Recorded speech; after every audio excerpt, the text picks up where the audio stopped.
You see, when the pace is on, he plays it under his eyes and down into the ground, often putting it away with timing. But it does feel, when the ball just slightly sticks, he can get little bit out of the line of where his head is, a little bit outside the offside, slightly pushy, maybe slightly bottom-handed through the offside. I'd say that's the one area that I can see Jersey could take his wicket. Maybe a short capture in an extra cover, something like that. But that's classy. Played down towards third man. Good fielding down there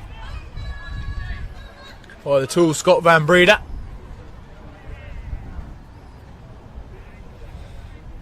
And Nepal moves swiftly to 65 for 1, and Kushal Patel is 4 runs off a 50 in the 11th over.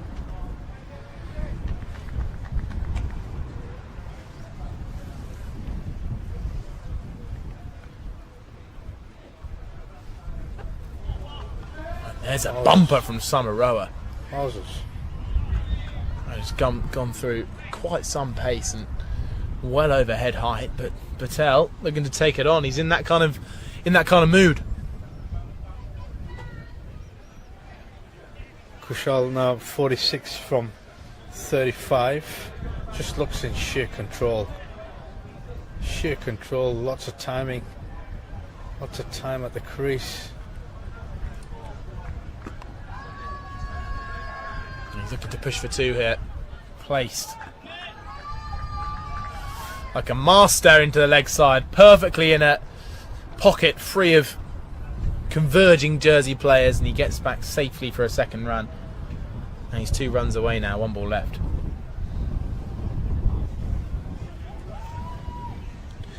Kushal Patel, I think you'd be very surprised about his 50 over average for Nepal. Incredibly surprised. Oh, he's almost dragged it on though.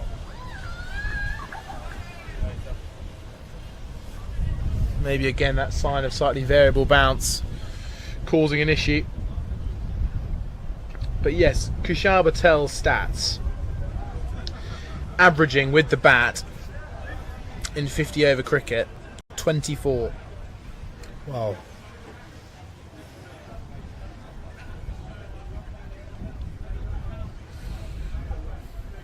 So showing that he's not quite reached his full potential, and the form he's in now could send his stats skyrocketing. But now, a conference, a conflab, Pershard, Van Breede, Dunford all discussing, and the conclusion they've come to is a change of bowling. Charles Pershard marking out his run, the Jersey skipper, wealth of experience, looking to stem the flow of run scoring. But they have taken a leaf out of Nepal's book, it feels, with the short, sharp spells, keep bowlers rotating. And maybe that was the reason that despite the Jersey batters being able to get in, especially at the top of the order, they never really felt like they got away from Nepal. Maybe that was because of the constant changes of bowling and didn't allow the batters to settle. So Jersey have learned from that. Benjamin Ward has been subbed on. Whether we'll see from him later, we'll yet to see. I'm sure Jersey will need some of his leg spin. He's been pushed out to long on, and now he's had to run back in. Square legs deep on the boundary. Third man's out, deep cover, long off as well. Pershard beats the bat, and this is going to be an interesting period of the game now. How can Patel deal with a little bit of pace off? How will the Nepalese batters counter this change in pace? Be interesting to see, because I think Prasad coming on now is a fantastic change-up. Just what you need. Variable bounce, lots of variation with deliveries. Great choice. Well, they discussed for a long time at the top of his mark whether they'd stick with one more from Van Breede, who showed moments of a potential wicket-taking delivery. But he also did let just a couple go away to the boundary. So Charles Bouchard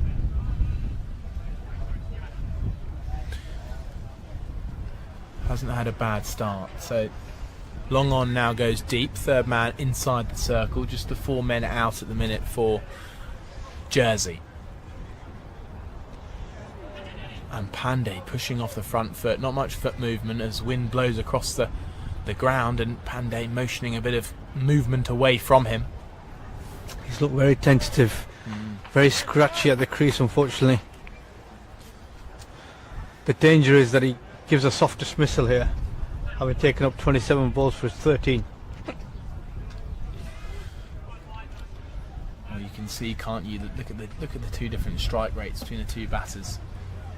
The sign of a man in form and the man searching for some. Bouchard.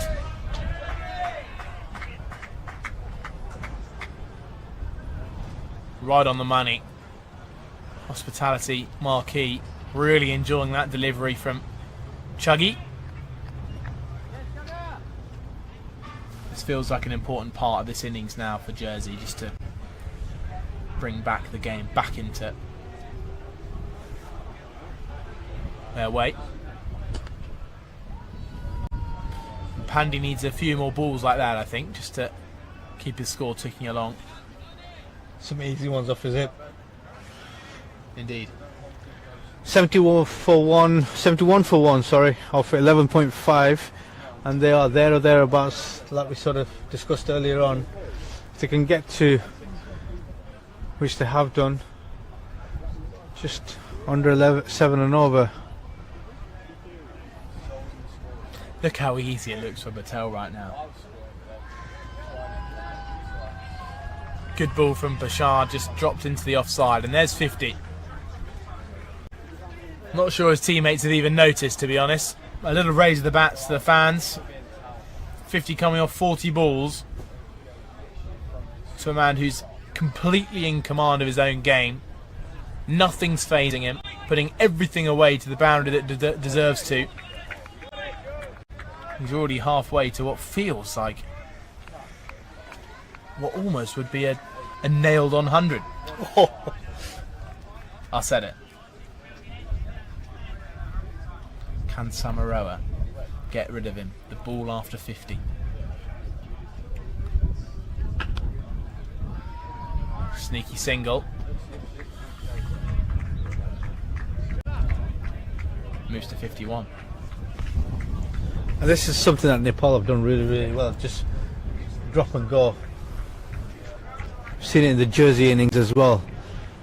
But this is something I've seen consistently now from Nepal. Just dropping inside the ring, trusting your partner, and off you go.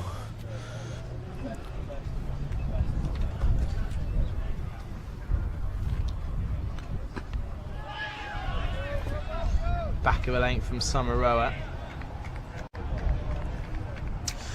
Yeah, Kushal Patel not quite having the impact he would have liked on the big stage of the men's T20 World Cup back in earlier this year in time.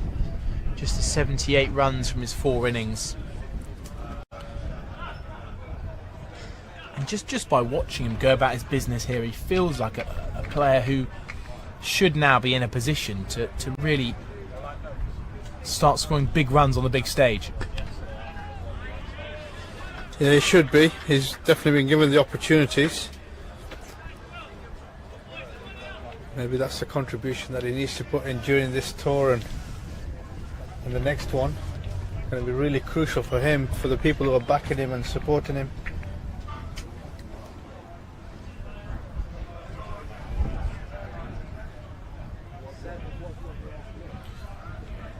Samaroa with a switch of ends from where he started. That's quick. Good pace past the outside edge of Ishan Pandey, who seems to be getting all the good balls at the minute.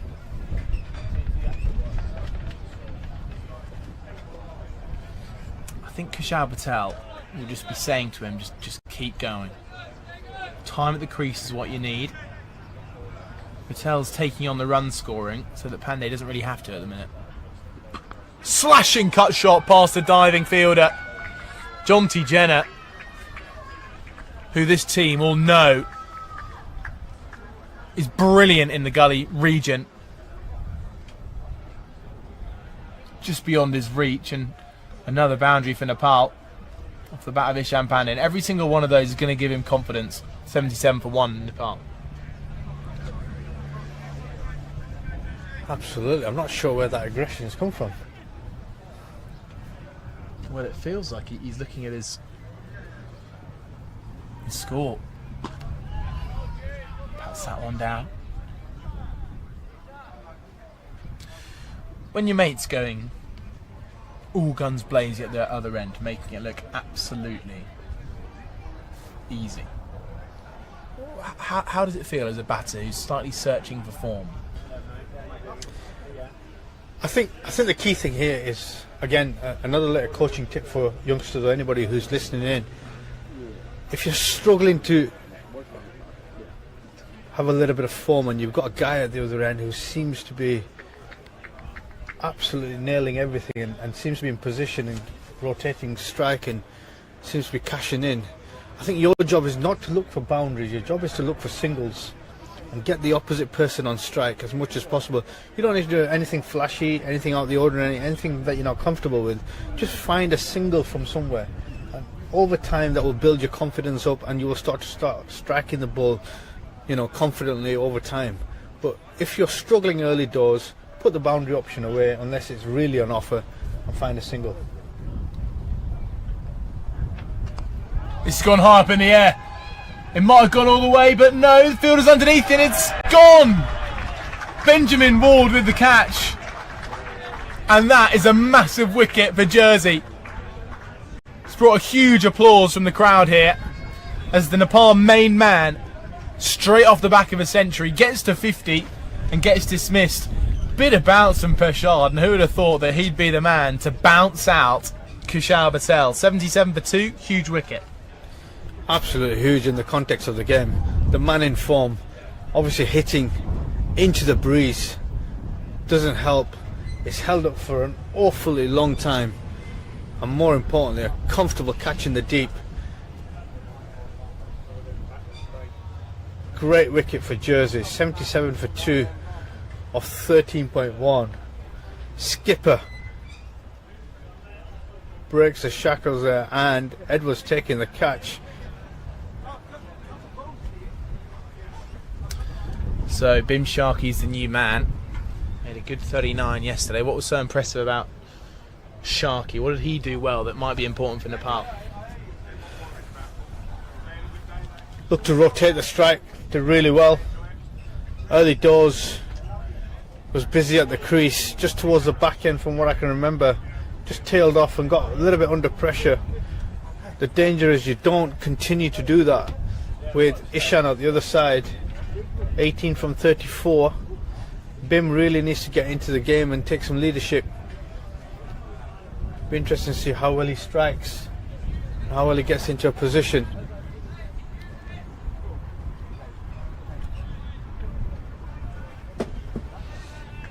Right then, Charles Bashar with the wicket, and Benjamin Ward with the catch. Or maybe it's not Benjamin Ward. We'll see on the scorecard a little bit later, and if we are wrong, I'm sure we can correct you a little bit later on.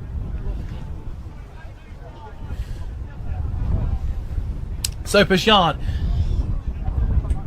making a few changes, and it's game on.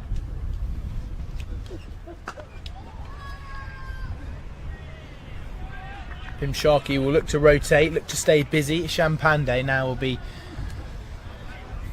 battling to keep the scoreboard ticking after he's lost his playing partner.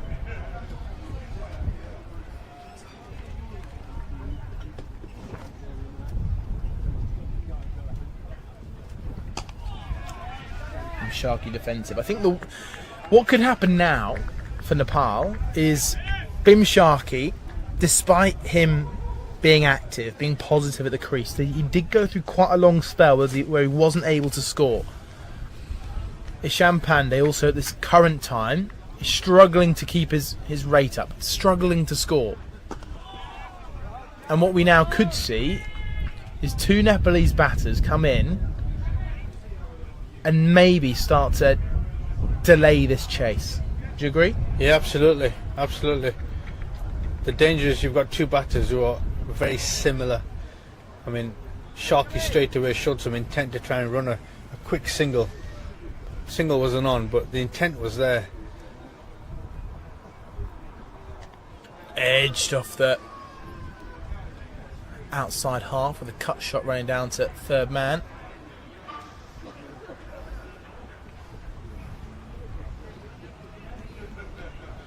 Now the fielder out there, who I thought was Benjamin Ward, is Dominic Blompe.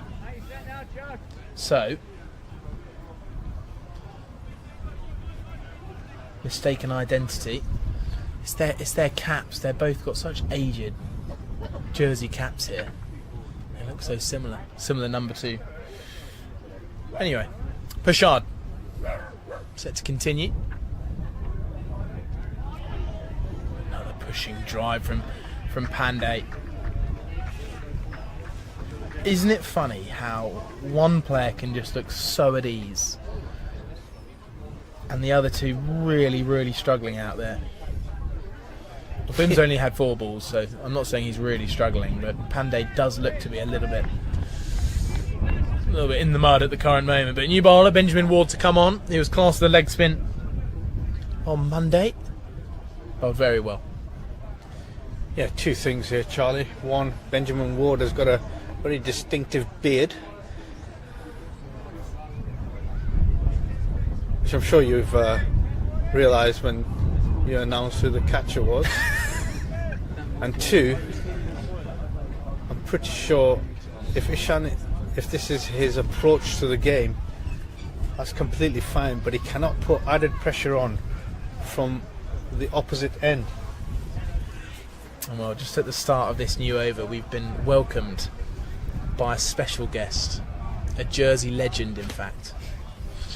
Welcome, Asa Tribe. Good to have you. That's very kind. Thanks for having me, Charlie. How are you doing? Yeah, I'm good. Very good. Enjoyed the first half of my day with watching Jersey bat, and hopefully they can get over the line here. Bit gutted you're not playing? Yeah, a little bit. Obviously nice to put a Jersey shirt on, isn't it? As always. I'll shut up towards long on. Bim Sharky scampering away. Thought about it too, but just the single added. Talk to us about your relationship with Jersey and what it means to play for this team. Yeah, it's obviously my home country. It's where I'm from. Always loved playing for Jersey and did that up until when I started playing for Glamorgan, and I really enjoy putting that Jersey shirt on, as I mentioned before, and it's who I love playing for.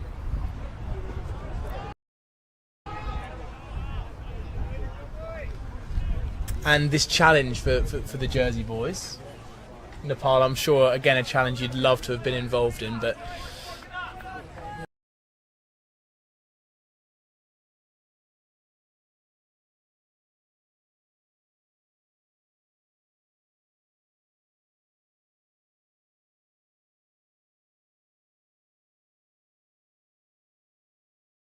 what are the challenges this team face, and also I assume the Jersey players would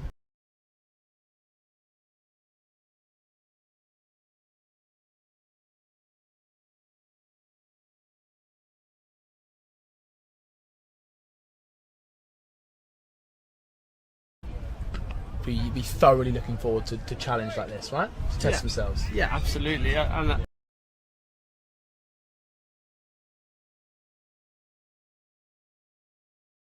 look, there could be a side we could be playing at the end of the year if results go our way. And look,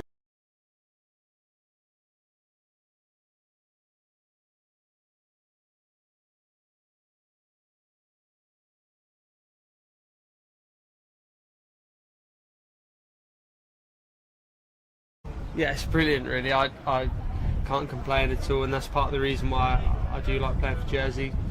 Playing with my brother is a great experience that not everyone gets to do, and I'm grateful for having that opportunity. And just a question from my perspective, as a Jersey side, obviously so close to World Cup qualification, earlier in the year. Do you, as a side, really back yourselves to get into that position to be able to get to a World Cup and compete? Is that is the drinks 79 for 2 Nepal? Yeah, absolutely. Look, as we just missed out on net run rate at the most previous T20 World Cup qualifiers, that was a bit of a hammer blow. But I tell you what it did do for us is it made us realise how close we actually are. And look, the 50 over competition, look, we are a bit further away from that. I'm not going to try and sugarcoat that, but the T20, yeah, we're right in the mix for that, absolutely. And you see a side like Italy go there and they were able to pull off a nice win when they're at the World Cup, so I don't see why we couldn't get to a World Cup and really compete. And Jersey not playing a huge amount of 50 over cricket at the minute. Why do you think that is? And as a side, moments like this to play 50 over cricket against teams like Nepal are a great experience. Do you kind of hope as a side you could play more? Yeah, I think so. And look, I think the only way you're going to get better at that is by playing this 50 over cricket. So I think that's certainly something we'll strive to do more of. And as our cricket gets better and we try and get into World Cups, we'll get more funding, and that'll allow us to play bilateral series against these kind of guys and really push our game forward. And look, I hope in future, if we do get ODI status and things like that, we can have lads who are officially centrally contracted right to the board, and that would be a really big step forward for Jersey. Let's move on. It's perfectly timed drinks break, actually. Let's move on to your England hopes. What would it mean to a little bit further down the line? You feel like you've got a lot more work to do, got a bit more work to do. Do you feel close? And what would it mean to get an England call up eventually? Yeah, look, I'm always trying to improve my game. I think that's something I'll always want to do. I never like stagnating. That's not really the personality I am. So, yeah, whatever walk of life, I try to grow. And look, there's aspects of my game that I've really pinpointed and wanted to get better at. And yeah, look, I've obviously got aspirations to play for England, and I'll play for Jersey up until that point, really. And look, the current ECB setup has allowed people like myself and other younger lads to really get pigeonholed into playing international cricket, which I think is a great thing, but also can be a little bit of a burden. So yeah, I've got high aspirations to play for England, and look, whether that's sooner or later, who knows. And before we move on to your England Lions stuff, how, in terms of you ended up getting your opportunity at Glamorgan, playing university cricket, do you think that's a way in that almost doesn't happen as often? Do you feel like that should be a more common route in? Yeah, look, I think the Cardiff UCC setup has actually produced quite a lot of Glamorgan cricketers. Of the current staff, I look at myself, Will Smale, you've got Dan Douthwaite, you've got Andy Gorvin, so there's a few in there, and Tom Bevan, who's just been released, unfortunately. But yeah, it was creating quite a nice little pathway for people like myself to come through and sort of see that as an avenue to playing in professional cricket, and then once you're in professional cricket, it's about keeping yourself there, really. Well, as Charles Bouchard gets things underway after the first drinks break, England Lions then. Talk about your experiences under the leadership of Freddie Flintoff, about the characters in that side. Playing for England Lions will come with its challenges. Yeah, so absolutely. Get a quick single here. Good running. Yeah, I think, look, I've had a couple of experiences there now, and my first initial one was one where I was able to gel with the group first, with a couple of Loughborough tours, or kind of trips to Loughborough, before we actually went to Australia for a Red Bull kind of camp. Before getting stuck in some matches out there, and obviously we were alongside the main side, kind of shadowing the test squad. So that was a great experience in itself. And yeah, being around other guys there who are super talented, just learning off them was super important for my own game, to really kind of push myself forward there. And you see kind of how serious other guys are taking it there, and it really drives you forward as well to be the ultimate professional, really. And being alongside a touring Ashes squad, was that I'm imagining, pretty incredible experience to be out there at the same time? How much, I guess, collusion was there with the main men's side? Yeah, there was a little bit of overlap, especially at the start when we were in Loughborough before we got to before we actually got to Australia, and then I think the first scheduled training session was supposed to be the whole group, lines and test squad. It didn't end up being the case because apparently the wickets were wet, so nice. Didn't happen in that way, but I suppose that's probably a good thing, not having to face Jofra on a wet one. So take the small benefits there, I guess. Well, we all know deep down, or at least hope, especially I imagine here in Jersey, the hope for you to eventually get that call up. But you're definitely a player of quality. I saw you at I commentated on you actually at Glamorgan the other day Against Warwickshire. Closed that game out nicely, 38 not out, 100 approaching. In terms of how you feel in the shorter formats compared to the longer form stuff, how do you feel like you are best placed to impact on sides like a Welsh Fire? Where do you see your role in that side? Yeah, look, I'm looking at that squad, and the depth in batting is seriously talented, it's seriously good, and look, it's going to be tough for me to kind of get myself into that. But I suppose catch that. Just pulled away past a short fine leg. Benjamin Ward's diving in vain. It's another boundary that moves Nepal to 90 for 2, and Ishan Pandey just starting to get into his rhythm. Good shot from him. Yeah, as I touched on, look, it's going to be challenging. We've got a really strong batting line up there, and I think that was quite a clear tactic from the Welsh Fire management, right? Because they've gone heavy on batting this year and kind of then looked to build the bowling. So look, I suppose we'll have a lot of lads competing for the top of the order, but I suppose my role in that might be sort of 4, 5, 6 kind of finisher role, like I started off with Glamorgan, and then kind of work my way in that way. And I hope that's the way I start off. If I don't start in the team, then maybe come in later on in the comp and try and hold my place that way. And in terms of how that experience, just off the pitch as well, being around such a strong squad, strong overseas, and also the likes of Phil Sard and Joe Root in that side, you must be seriously looking forward to the experience of getting to know those guys, learning from them in the nets, right? Absolutely. And look, that won't just be for white ball cricket as well. There's no reason I can't speak to Joe about red ball test batting and stuff like that, and I don't see why I wouldn't, because that would be a perfect opportunity in my opinion. And learning off guys like Phil Salt, current England players, like super destructive. So why wouldn't I want to have these chats? I suppose the only thing I've got to manage is that I'm speaking to them about something other than cricket, so they don't get too bored. But yeah, absolutely. It is tricky, isn't it? I imagine to when you speak to a legend who, let's be honest, that you've looked up to, in the likes of Joe Root, when you come to have a normal conversation with these guys, I imagine it's pretty daunting. It can seem interesting, because I'm thinking a couple of years ago I'm watching these guys on telly like superstars, and then I'm playing with them a couple of years later. So I completely get that feeling myself. How was that? Big appeal for LBW, a couple of noises. Let's go back to this game then, ASAP. 280.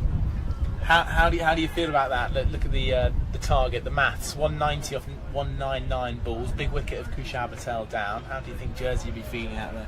Yeah, look, that's a massive wicket. Patel, he's obviously super important for their batting line up here. So glad we've got him out. I think we kind of thought maybe it was a fractionally under par. We saw 300 as maybe par. Yeah. Especially the position we were in, 150, 160 for one, right? So, yeah, look, I haven't quite got as many as we wanted, but I think with the versatility of this squad, we've got plenty of bowling options, and Chuggy can just mix between those. Don't see any reason why we can't defend this. Well, as Bashard starts a new over, let's talk about him. Plenty of experience in the Jersey side. Just after this ball, as it's played down towards third for an easy single for Sharky. What kind of challenges as a batter facing Bashard? What challenges does he bring? Look, he's obviously quite skillful. He's not got pace, but he's got skill. Yeah. And just subtle variations with Chuggy, whether he's trying to bring his wrist across the ball just to try and get a little bit of hold out of the wicket, or he's trying to swing it in, or look, he's obviously, how many games he played? He's played heaps, and there we go, just pushing it across in there. But look, I think that he's vital for how we approach this game, obviously leading from the front as captain, and got the ball in hand, and he's not afraid to bowl the tough overs as well. He's obviously bowling through the middle now, but he'll certainly be saving himself a few for that back end if it does get tight. And just to finish off, Ace, we don't want to keep you too long. We know you're enjoying your day here. But in terms of Jersey's other bowling options, they're going to need to make some breakthroughs pretty soon, it feels. So there's plenty of runs still to work with. In terms of your strike bowlers, you feel on this surface today are going to really make an impact, maybe even take a wicket? Who do you see making that charge? Yeah, look, I think Julius could be one of those. Bit of extra pace, and mentioned as that ball got a little bit older, maybe a little bit more cross-seam variation, it started to be a little bit more two-paced out the wicket, and I could see catches in front of the wicket being quite important there. Just a false shot could let us in, so someone like Julius with the odd off-pace delivery as well could be tricky.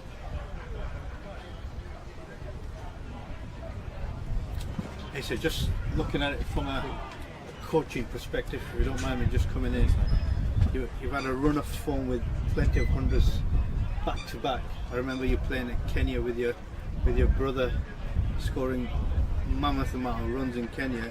But since then, you've obviously kicked on and you've got some big runs. You've also got some experience in franchise cricket as well. What's been the real key to the success of your batting? If you could really home in on one particular area, is it a technical aspect? Is it a mental aspect? Is it a physical element? Because you're obviously growing over the last couple of years as well since I've last seen you. Yeah, look, I find it hard when I get asked that question to pinpoint one thing specifically. Look, obviously I've made a couple of technical changes which have helped across formats, but I think cricket is a really mental game, and it's about having a robust mindset for that. So I would certainly put a lot of it down to that, but I think the volume of balls that I've hit over the last 18 months has been a main driving factor. Not just hitting balls for the sake of it, but focus training into how I can get better. Areas that I've been exposed to that I haven't quite mastered when nice bit of spin. That I haven't quite mastered when I've played in those environments, and going away, working at those so that I can be ready to cope with that environment when I go back at it. So that would probably be my main thing. Training outside my comfort zone, and really push myself that way. Just talking about your comfort zone then, is one thing in particular that you could just, so some good young listeners who are looking up to the game, who are obviously understanding that you're now starting to get into the game at the top level and earning some really good money, which is a great reward for your hard commitment, and they would probably be looking up to that in the next 5 to 10 years. Is there one particular thing that you worked on? So let's say against spin, is there anything that you would strongly encourage youngsters to do more often? I mean, spin related, it would probably just be quick feet, like whether that's nicely bowled, run them out. Chance at strikers end, blocked by Sharky in the end. Huge scream from the fan, 95 for 2. Yeah, so big thing against spin is dynamic foot movement, so not really getting stuck after a press, but how can I get right forward to play it before it spins or right back and to play it after it spins. So that would be a key thing against spin. I think a lot of players can whack spin, but that's high risk. How can you be a good player of spin who doesn't need to take risk but can score freely? So that would be a big thing, and that is coming from good footwork. So, but in overall kind of training and for young lads would be to put yourself outside your comfort zone, work on your weaknesses. Oh, nice stuff.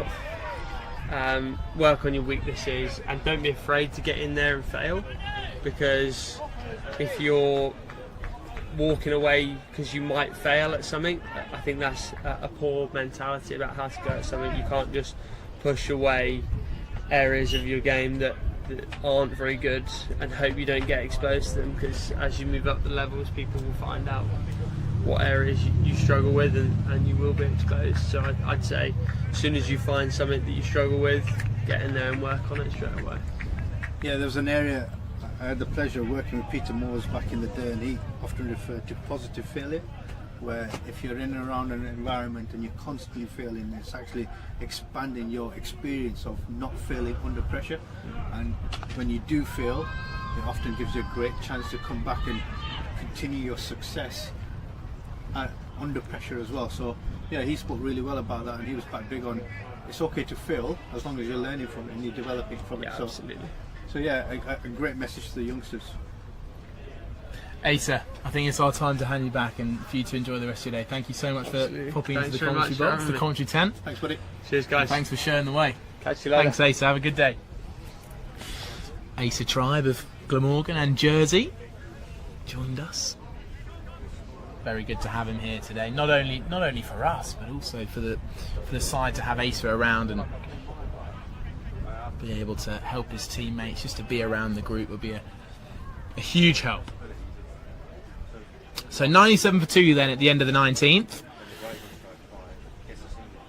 And Nepal just stalling ever so slightly, and Jersey trying to keep the pressure on. So good to hear from a man who's started in Jersey. This is a huge lap sweep out towards deep fine leg. It's going to run away for 4, and these two batters starting to show the way of how they can keep and maintain the scoring on a tricky surface. 100 up for Nepal, 101 for 2. So good to hear from Asa though. Yeah, fantastic cricketer. Obviously a limelight for youngsters who are coming through now, watching a Jersey-born player at the big level, experienced in franchise cricket now. He's got some experience, exposure, should I say. He's been over to South Africa, played. Obviously he's playing the 100 as well, playing for Glamorgan as well. So he's definitely a homemade name, and I'm sure others will be looking at the same opportunity as well if they can get it. But a fantastic cricketer. I remember him in Kenya. Boy, he played really well. I think he's received enough of an ego massage now. Good player though. Right, Charles Bashard then to continue his over from the pavilion end, providing that variance in skill. Flowing drive from Pandey out towards Blompi at deep point. Throws in to prevent the second run. And just in terms of the game situation now, 180 off 184 balls. Nepal got wickets in hand. Two players who are starting to play themselves in. Do you think all of a sudden it might be advantage Nepal? It would look like that, but I still think Jersey have got a breakthrough coming somewhere. You're looking. There's still 30 overs left in the game. A couple of wickets, and the pressure's really back on. The danger is you let these two guys go very quick between the stumps. They'll obviously find a boundary here and there. You let them continue on. Pritchard ends up bowling his allotted overs. The pressure's back on Jersey then. Yeah, it certainly would be, and you get the feeling that a breakthrough might be needed pretty soon.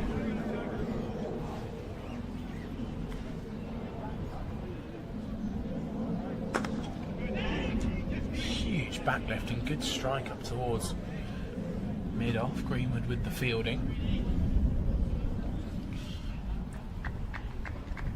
Still Nepal, these two. Ishan Pandey feels like he's had a bit of a battling knock today, doesn't it? Stuck around for his team, 56 balls for his 33.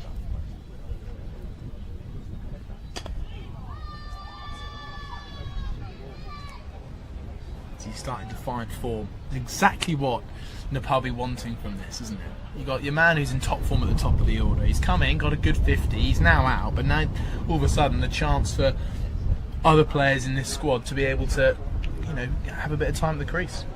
Yeah, absolutely, and I think from a Nepal perspective, they obviously want their opportunities for their batters at the top end to get some quality time in, lots of volume of deliveries under pressure, which will set them into a really good position for the next tournament over the next couple of weeks.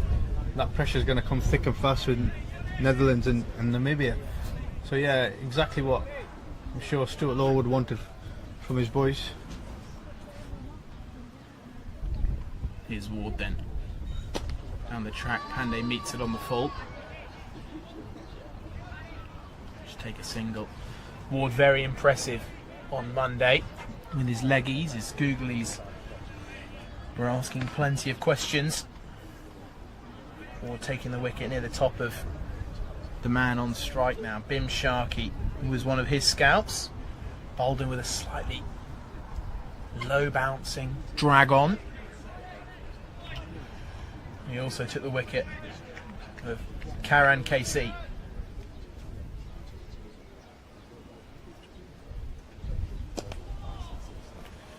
Reaches for a drive out towards long off. Jersey are in danger here, it feels, of letting the Nepalese batters get a little bit too comfortable. And it just feels like they're being given that chance just to bat as a sweep shot goes past short fine leg. That's going to be 4 more. Ishan Pandey moves to 39 and Jersey need a breakthrough. Just heard a little call from a Jersey fan saying we need a wicket here. I think that's the story.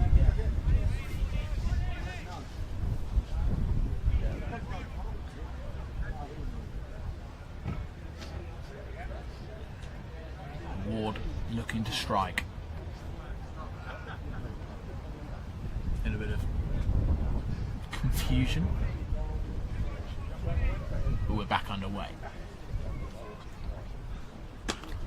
Wide full toss, crunched out towards deep extra. Close at the non-striker's end, but Bim Sharkey, in his busy style, gets back to the non-strikers with ease. Yeah, it seems to be accelerating a little bit more. Does Ishan? Maybe he's got the nod from sidelines. Yeah.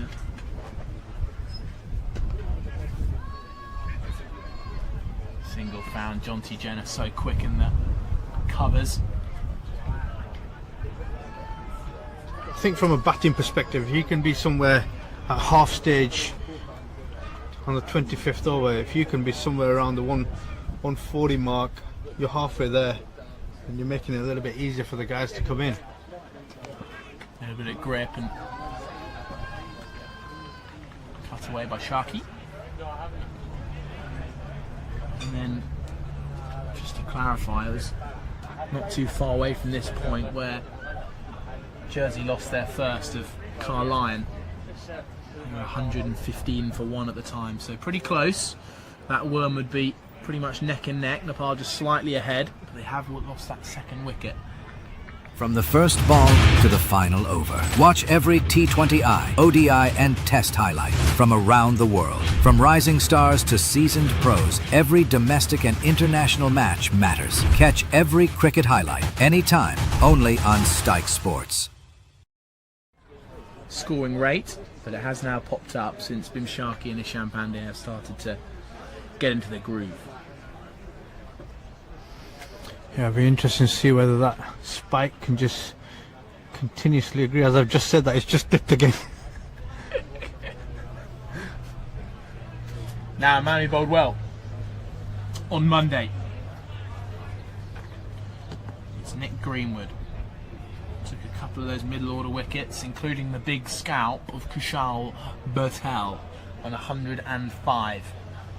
And not long later, got rid of Arif Sheikh as well. And a Nepal all-rounder.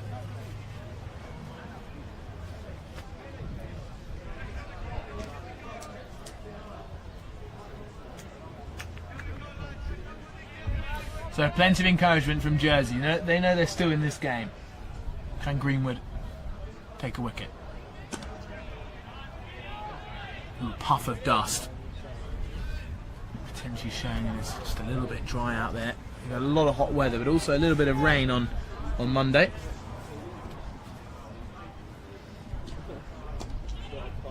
This time for the leg side.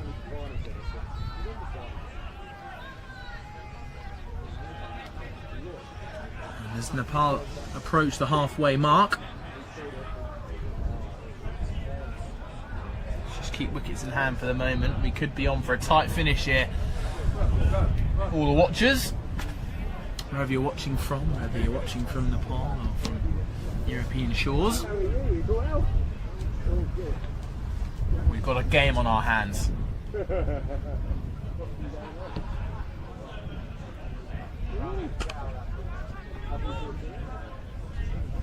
Champagne continue to tick along. Charlie, today we've also got another game on our hands. Predictions? England against Argentina. I felt that Norway was going to be a bigger challenge than Argentina, just because of the way that it's a lovely sweep shot, backward of square, doesn't even bother running. Beats a running Patrick Googe out there. This is really good batting here from Nepal. Champagne now moves with that score to 46. My prediction is a 3-1 victory. We haven't been too good at preventing goal scoring, but we've also been quite good at scoring. All the way. If this skips along, which it does, it's 50 up for Champagne. The biggest cheer of the day as he shakes hands with Bim Sharkey, little bat tap, and he remains subdued as he knows in the chase there's work to be done. Good knock from Ishan Pandey after really working hard for his runs early doors. Yeah, absolutely. He's looked good in the last stages of this 50. Really looked competitive. He's been attacking early doors. He was very tentative. It looked like he was a walking wicket, but he seems to have recovered his confidence, his shot selection. The gameplay against spin has been a little bit easier than the guys who are just coming in, and a bit like Prashad targeting the top of the stumps. Been really good, really impressive. He's got to kick on for his team. He's got a job to do. Bit of extra turn from Ward. This is going to be interesting now. The pitch is dry. It's a used deck. We've now had well over 150 overs on this wicket.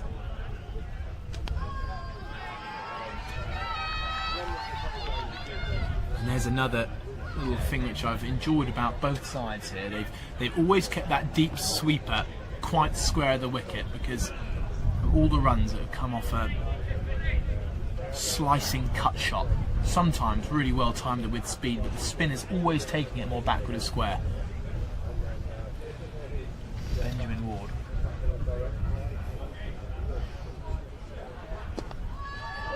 Brilliant fielding off his own bowling. Good diving stop, and after a couple of boundaries, feels very important for him. Yeah, he's done well, hasn't he? He's done well for the team.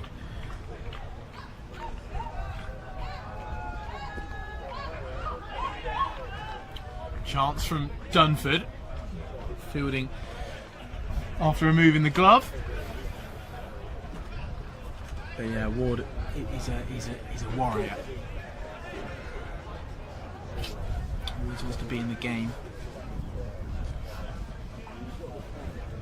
And he certainly was in it on Monday, so whether he can continue to make the ball turn. And that googly is going to be very important. Sharky read it, turned it into leg for a single. Good passage of play this for Nepal batters. They've just been showing that little bit more intent as we come up to the halfway stage where 128 for 2.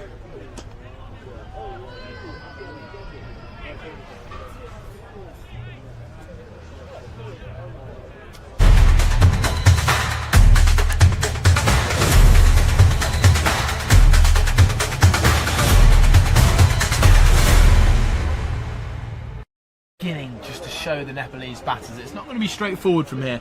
Although they're on a good spell, on a good run of form, these two batting well in tandem with a good balance of run scoring and solid defence and correct decision making. But now a few fielding tinkers are going to be made. Birrell goes out to deep square. Blompi moves round to deep mid wicket. Long on is out, and as is deep cover. Quite square out there. Greenwood's in, and skewed drive goes out to back with a square leg.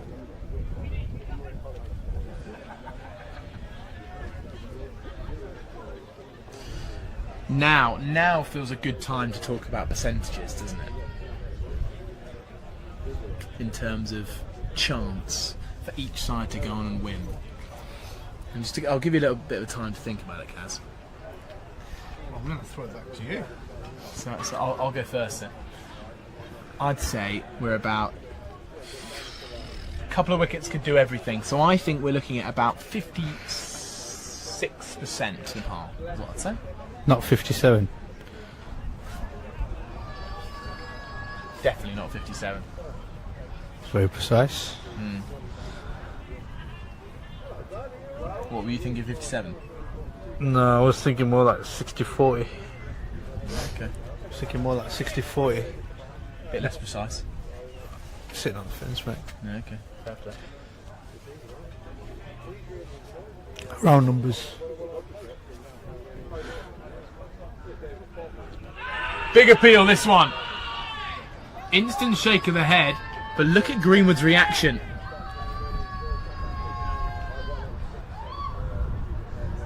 He's almost just heard the reason from the umpire why that wasn't given, and now he's heard the reason. He's even more shocked. What do you reckon? Just first time round by the eye. Tight, very tight. If anything, I could only think that it's going down leg.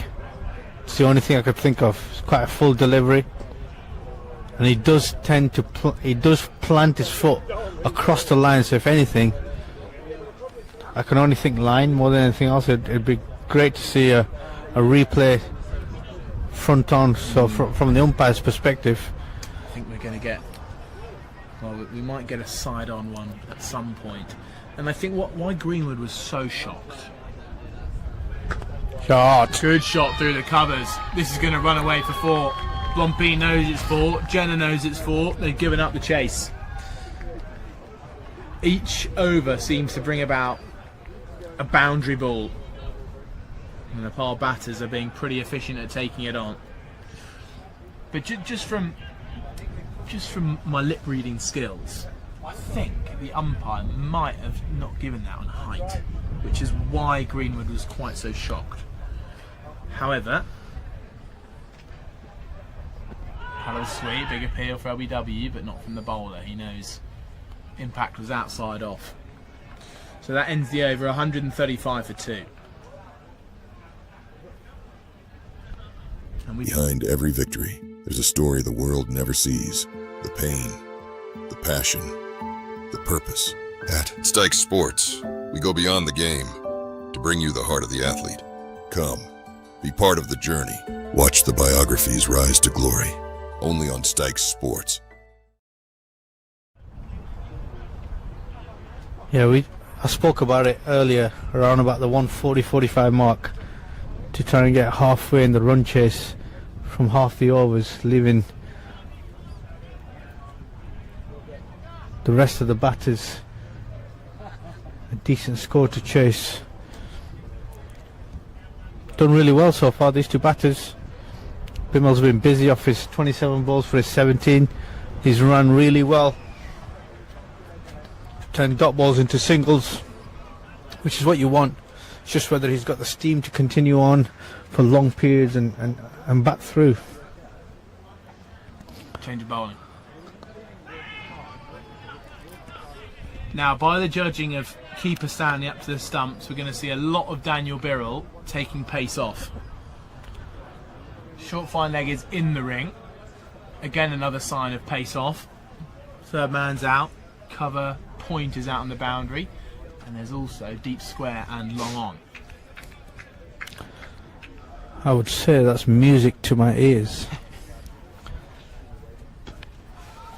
Short, just easy single then for Nepal.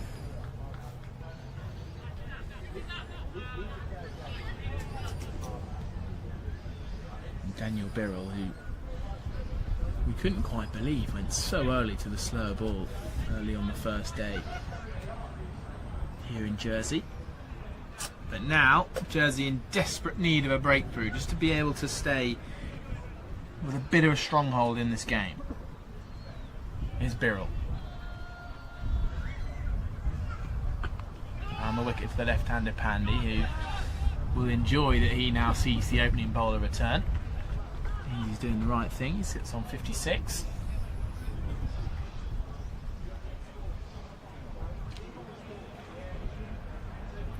Where can Jersey find their wicket, Kaz? Where do you see it possibly coming from? Maybe a trap, you might have said, or a fielding change? Although this is the top edge, I think it might land safely. Yeah, Greenwood's in pursuit. Retrieves it from inside the rope, and Pandey moves to 58. Well, I think that's the first sign there, and the first part of the question that I'm going to answer is really putting on some variation with your deliveries to mix the timing up, and I've been saying that pretty much most of the afternoon. On this pitch, you've got to do that, especially with batters who need pace. I think the second thing is also trying to squeeze out and tightening up one end, because at the moment the ball's flying around the ground in all parts of different directions. Birrell just bringing the stumps into play there with that slightly slower ball. And Dunford standing up with the black gloves on, looks the part.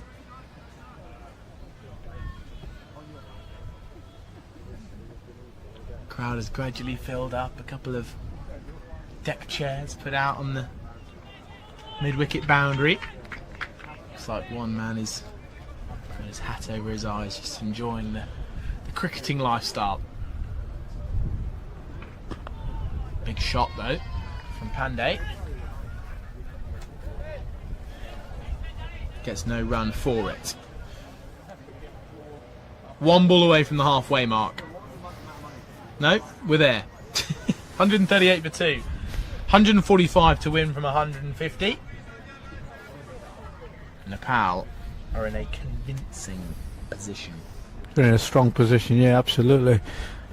Just need to continue on grinding the results out from a batting perspective, as we see the worm again there, really showing a distinctive sign that just ahead.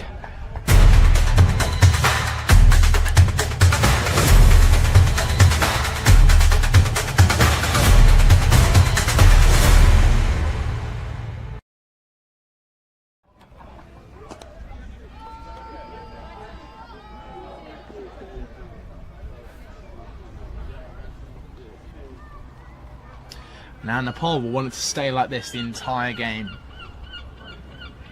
They'll want to just keep ticking on, try and sap the life out of the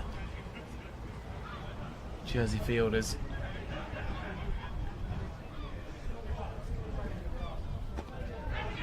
Bat pad popped up. Chance for non-strikers. Dunford has been so good at taking off that right glove, scampering over to the ball, picking up and throwing on the turn and being pretty accurate with it. Who's to say he might not get a bit of a closer chance coming soon?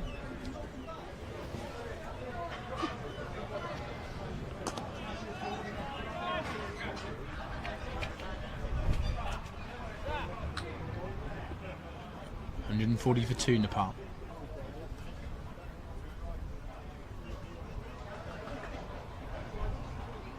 Reverse sweep, struck on the left shoulder. And we saw something relatively similar be given yesterday off the bowling of Greenwood. We've seen some of them being given out. Yeah. We certainly have. It was a pretty swift rejection there that time. That's a good sweep shot. It's going to take some stopping. Daniel Birrell with the work. Solid from him out at deep backward square. That looked like a very, very tricky piece of ground fielding.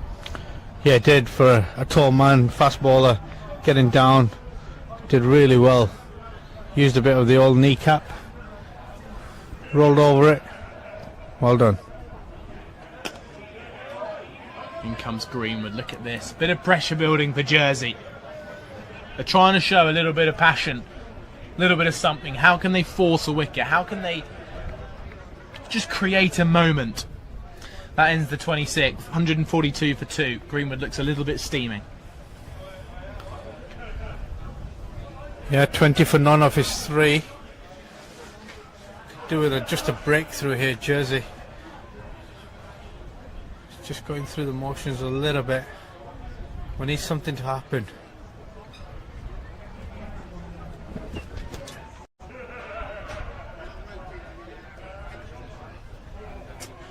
So Birrell to continue.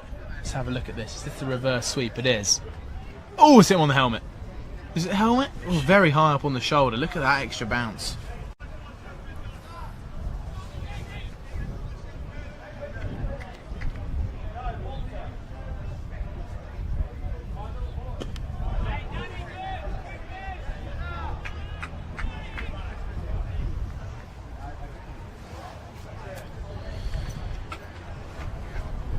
Nepal, while it might seem comfortable at the minute, all it takes is a moment just for Jersey to bring it back. They're staying in touch, Jersey, not letting them get away. And that's a glorious stroke. Ishan Pandey is a new man. He's become accustomed to the conditions. He's waiting for the bad balls, and now he's putting them away with style. Nepal moved to 146 for 2.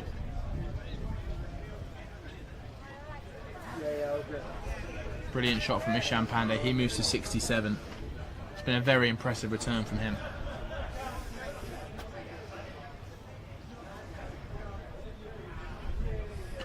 Back of the lane, cut straight to Jonty Jenner.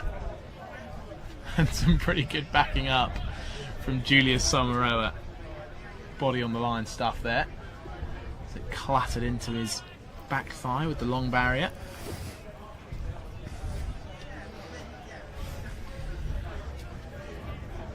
Clouds still remain high. Wind still moving at a decent pace. Inside edge onto the back pad, or maybe even onto the keeper. Something's brewing here. Something is going to happen here, Kaz. And I think maybe it's either going to be a big shot or Jersey wicket. Yeah, I feel a Jersey wicket coming on here. I really do. Again, with different pace being utilised, I feel a nick or a batting error, which is going to force a wicket here. Dropped into the offside. Is this a chance? Sharky gets in safely.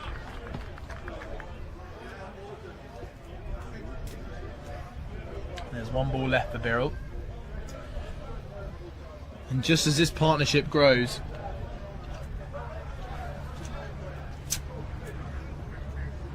the left and right hand partnership is going to be a little bit frustrating here for the Jersey players.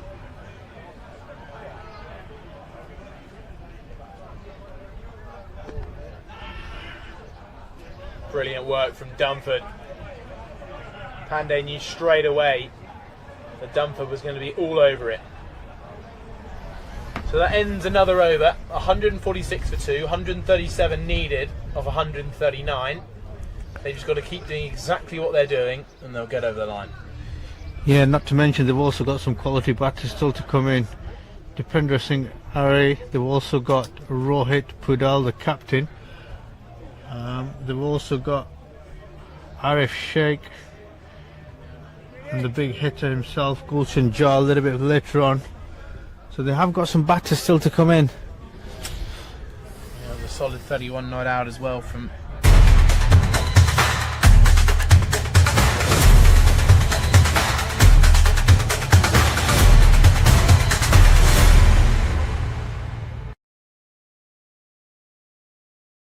Paddle sweep, which is going to take a great piece of fielding work.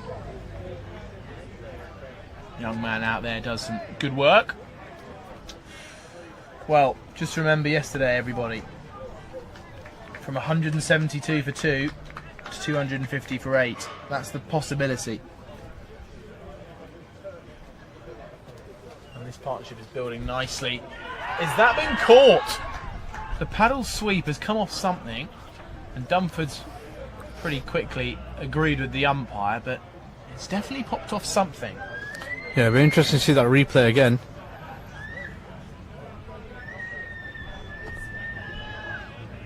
Trying to go back to back with the paddle sweeps. Nepal very much in control.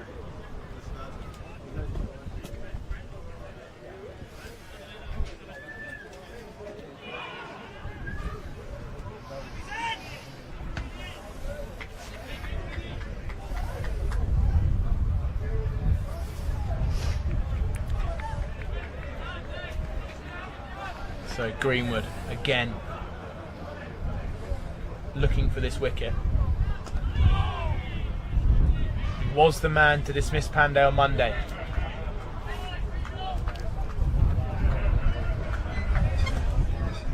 Can he do it again?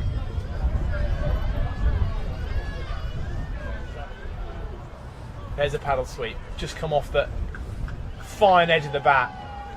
And I think they're going to have to make a fielding change here, Jersey. And a kick of the dust from Greenwood tells you why. 4 runs to end the over, 150 up for Nepal, 28 overs gone and 152 for 2. Ishan Pandey is on 70, Bim Sharkey on 21. Yeah, he's played that nicely, hasn't he? Just round the corner, did it a couple of balls earlier, got for 2 runs. But this time he gets 4 quality runs. Just using his crease a little bit more, slightly down leg side from Greenwood, and he's just got the face of the bat to run it down to fine leg. Fantastic bit of batting there for Ishan, who's 70 off 89 balls. Supported nicely from Bim Sharkey, who's 21 of 35 balls.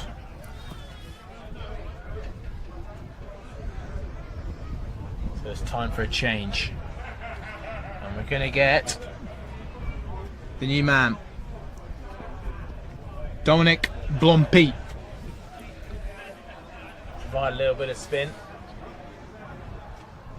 I watched him bowl at Lords. He bowled very well, took a couple of wickets in a T20 doubleheader against the MCC. Performing well on the big stage, the home of cricket.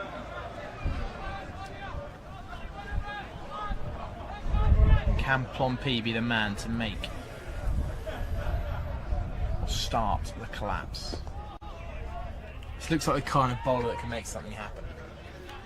Yeah, from a first ball perspective, attacking the crease nicely, getting through his action. Trajectory is good, looking to target the pads. Just whether he can extract some turn. Paddle sweep, played well by Sharkey. Again, that's the 3rd time in the last 1.5 overs. Runs away to the boundary for 4. Sharkey on to 25, 156 up for Nepal now. Good cricketing shot. Good cricket shots, just using the pace that Blumpy is offering there. Slightly offline. And Bim Sharkey's gone down. shorter stature, so can get easily get closer to the ground, just to help that on its way. Fantastic bit of cricket.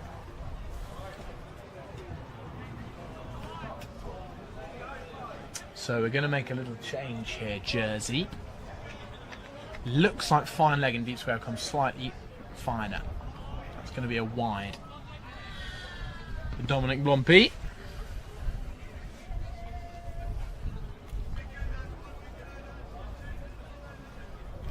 I'm not sure if you picked up on that from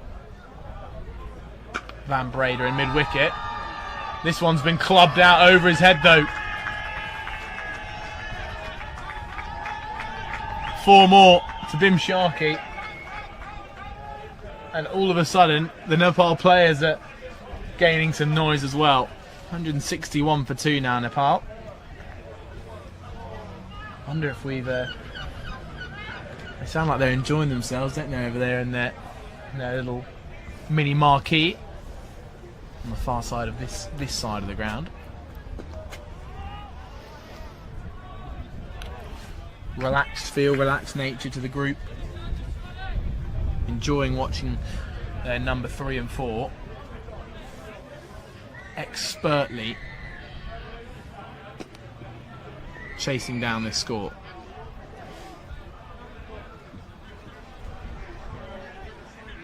I imagine Stuart Law feels pretty comfortable. How are you watching as a head coach? Yeah, absolutely. I'd be quite content at the moment. I'd be quite happy with what I'm seeing.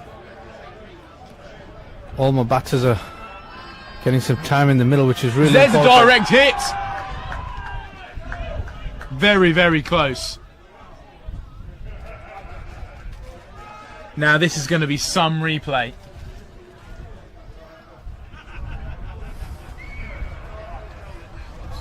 It needed a direct hit. Jonty Jenner was the man to do it. And look how good this man is in the field. One-handed pickup. Blimey, that's close. Good work from our cameraman out there.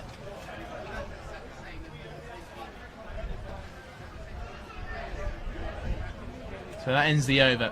162 for 2 Nepal. And again, Jersey, because they're staying in it, because they are not giving anything away, they remain in with a shout. The problem is they're getting to a stage now, if you do put 2 wickets on, you'd still back Nepal to win. So if you make that 162 for 4, you can't help but feel they'd probably still be ahead of the game. Although there'd be potentially 2 new batters in, so... Jersey need a wicket here. Here's Greenwood. It moves to 31 with what seems a pretty simple tap into the leg side. Yeah, an effective bit of cricket there. Bim Sharkey, he's doing everything that's required of him right now, picking up singles off the off spinner, making it look easy.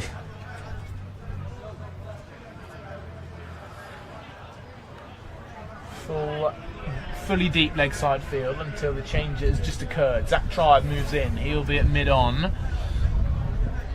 And now long off goes out, so the field is on the boundary. Long off, deep cover, deep square, deep mid-wicket.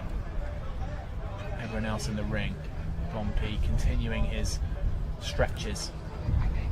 Oh, that one scuttles low. How close was that? He had a brilliant angle from long off. Watch it just slide through the gate.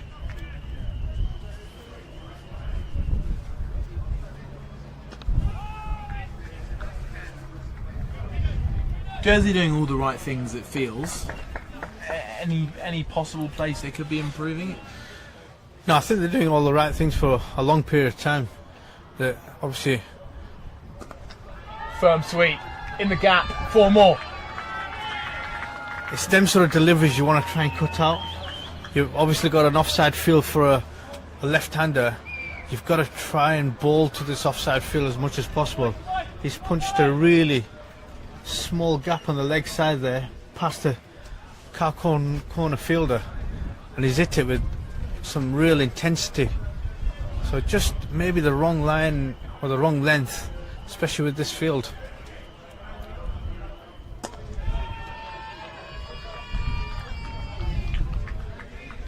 You're listening to Charlie Harden and former Kuwait head coach Kassim Ali on a breezy day here at Grainville in Jersey. Second one day where Nepal won the first one by 81 runs. It's a bit of spin, brings about leg buys.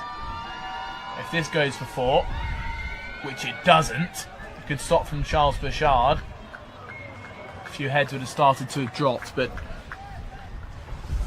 Jersey continuing to stay positive. That ends the over.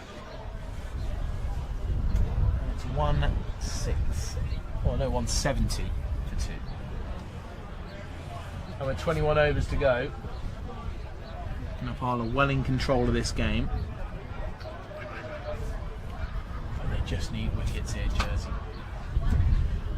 Behind every victory, there's a story the world never sees. The pain, the passion, the purpose. At Stike Sports, we go beyond the game to bring you the heart of the athlete. Come, be part of the journey. Watch the biographies rise to glory, only on Stike Sports. So that's what the worm would be showing. I just think if there's one difference between the two sides that I see, it would be how they've played spin. Yeah, and often one of the biggest challenges in associate cricket is having a game plan against spin. Having worked with many different associates now, is a lot of players don't actually have an understanding of how to play spin, and the ones who do are the ones who excel. You heard Asa just talk about your footwork against spin, which is really important, your shot selection, your decision making, but also having some creativity in there. And if you look at the contrast difference between the Nepalese batters who've played some innovation, who've played some sweeps, they've got out around the corner, they've got some boundary options available to them, who've played the paddles, conventional sweeps, in contrast difference to the Jersey guys who, like you said, a very English style of cricket, try and play inside the V as often as possible. That's what it looked like. There were not many, and if there were, they both went to the boundaries, so there were very limited sort of boundary options there. So yeah, you're right, playing against spin at associate level is very key. We see a lot of fast bowlers come down, we see a lot of pace come down, but it's how you can play the slower deliveries, how you can play especially the left arm spinners. They seem to be the ones that seem to be struggling with everyone. You're absolutely right, they've been so effective with that paddle, as you saw in the last over, that sweep shot. Smashed away to the rope. 2-4 from Blompi. Finds an easy single for Pandey. At this point in the game where it might be quite positive for Jersey to put a catcher in somewhere, just put a position to make the batter think a little bit differently. Start bowling to a specific plan. And it just seems a little bit too easy for the Nepalese batters at the minute, just to keep the scoreboard ticking along, keep working the deep fielders. Almost should make it a little bit more challenging for Nepal to score their runs, make them hit over the top. Yeah, a little bit something like the Stokes leadership, if you like, trying to put some fielders in some unorthodox positions to try and get the batters to think about how they can manoeuvre the ball in different areas, which might bring a mistake on. But at this stage, I'm looking too comfortable against the spin. So it appears a little bit of chatter between umpires and batters, and the Nepal batters are quite keen for a drink, although the physio man's running out with his gear, so maybe that might just mean that we're going to have a little pause in play. From the first ball to the final over. Watch every T20I, ODI and Test highlight from around the world. From rising stars to seasoned pros, every domestic and international match matters. Catch every cricket highlight, anytime, only on Stike Sports. Point about how that wicket for Nepal caused that drop. If they can take another wicket now, that drop might just occur once more. And the more wickets they can take, the more momentum they'll be sapping out of this Nepal chase. There's the lineup then. Asif Sheikh the first to go, to a brilliant Yorker from Summer Rower's first delivery. Charles Bashard, first over of the 15th, got rid of a on fire Kushal Patel, 51 from 42 balls, and Ishan Pandey and Bim Sharkey, well, they've put on a brilliant partnership. They came in at 77 for 2. That partnership is now worth 97. As we gaze upon the bowling card here, there's your two wicket takers, and Charles Bashard and Benjamin Ward. That's when they started to slightly get on top of this new batting pair. You can see their economies, 4.6 and 4. That's what happened as soon as they took the wicket of Kushal Patel. That was Charles Bashard bowling, sorry. At that point, that's when those two started to put on the pressure. And now the bowler's been really able to follow that up and continue the pressure building. But 174 for 2 here in Nepal. As they take a little drink and a well-earned bit of rest. Third umpire's come out to have a little chat with one of the umpires whilst the Jersey players converge, and a few have popped in for their own drinks, a few are drinking from the drinks carrier. And Jersey know deep down that a wicket needs taking. Benjamin Ward taking a few what looks like cashew nuts, I reckon. Give him a bit of an extra boost to go at it in the remainder of this innings. So I reckon what I'd say here is, how are Jersey going to take their next wicket? Well, Pashard and Benjamin Ward have been the pick of the bowlers, and if Jersey are to go on and win this game, they've got to take the wickets, which means they're going to be forced into that decision to put on their best bowlers now, even if they've got to use up all 10. Whether they want to save them till the end or not, the story is clear. They'll want to take a wicket as they have a little group discussion. Chuggy Pashard, as you can see, leading that chat. And the main message will be, we're still in this game, boys. 174 for 2. They're not away from us just yet. They still need more than 100. And one wicket will bring 2. There's been a couple of the boys in there who really stayed intent. They've really stayed on top. One in particular, the keeper, Jake Dunford. Chuggy will be wanting all those to follow in Dunford's footsteps and be able to stay intent. A little bit of a clap, a little bit of positivity, and they're back underway. So Ishan Pandey looking to get towards triple figures. Bim Sharkey's next milestone, 14 runs away from a half century. But both of them will have the main score in sight. Of that 2-8, 2 for 6, set by Jersey. And I'll just quickly take you through the scores.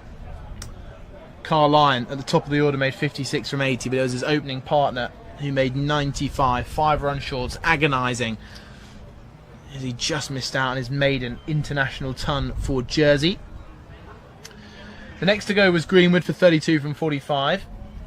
And it was an innings that showed everyone they could get in and they could build up a bit of a score, because Zach Tribe was the next in. He made 50. Jonty Jenner batted well alongside him for a short 27 off 15. Summeroa made a quick fire 7. And Brennan and Ward were not out for 7 and 0 respectively. So that shows that it is relatively easy once a wicket falls just to start up your innings again. So Scott Van Breda back on, just his 3 overs so far, going at 5 runs per over. And the tall man, plenty of strength, will be looking to break this partnership. Can Drinks provide Jersey a wicket? Just pops up off a length, and you can hear just a little bit of extra noise, a little bit of extra chatter. Pashard will have drilled that into his teammates. just reminded them of the magnitude of this occasion for Jersey. Can they compete alongside a top quality international team?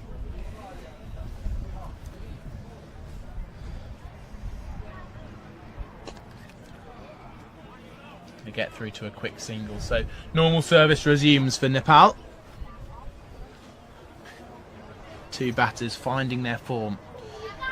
Vim Sharkey had a battling 39 on Monday. He's approaching that mark again.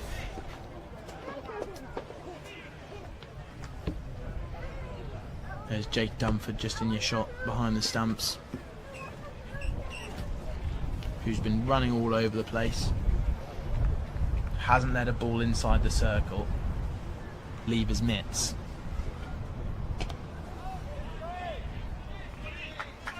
And Scott Van Breeder seems to be their man that they've gone to from the pavilion end.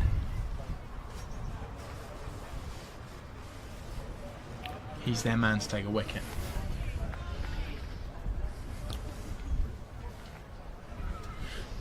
So drinks has come.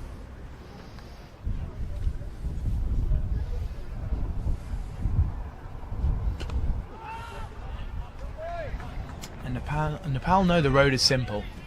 They don't need to search for boundaries. They're ahead of the rate. They can just keep ticking along. And it's up to Jersey to search for that wicket now. Yeah, they have to make something happen here. They are doing the right things. They are putting the ball in the right places. Force a human error from somewhere. But the Nepalese batters seem to be doing also the right things as well by just ticking the scoreboard over, finding the little gaps inside the ring and punishing the bad balls to the boundary. What they're doing well is that they're almost trying to make it boring here for Jersey, aren't they? They're trying to just bat long. And they know they don't have to search for anything at the minute, but Jersey are doing everything absolutely possible to try and unsettle, try and make that breakthrough. That ends the over. 176 for 2. With 18 overs to go. 107 from 108 is the story. Just under one a ball.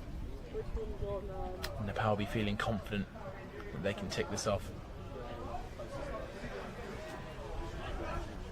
If they...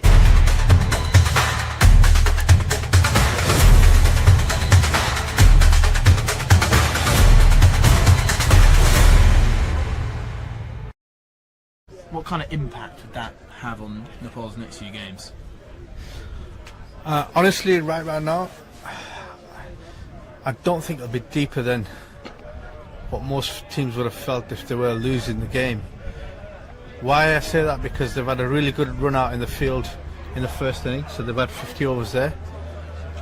They've obviously bowled quality cricket on the first game and also batted well. Yes, there'll be a few learnings from today, but they've still had other people chip in other than Kushal, so it's still a good sign. They're not a one-man team, so you know, different people putting their hands up, which is great. Yes, they'll be disappointed with the overall result, but I guess in the grand scheme of things, the competition is probably more important than the overall result. I just want to just build on that. And there was a brilliant diving stop just a moment ago, I think, from Zach Tribe. And the noise that then brought from the Jersey fielders. As down the track comes Pandey. Thumped it over extra cover for a couple of bounce 4. And he moves to 83 now. This is a good knock from the man from Nepal.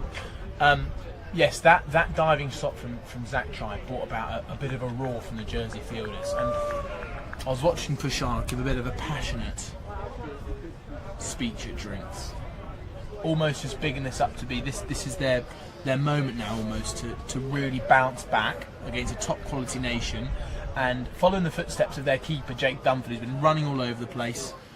and maintain that positivity for Jersey. Yeah, and you need a couple of what we call cheerleaders in the team. You need guys who are going to be constantly high energy, lots of noise in and around the circle. You need guys who are going to be, who've got a good vibe in the team and take people through.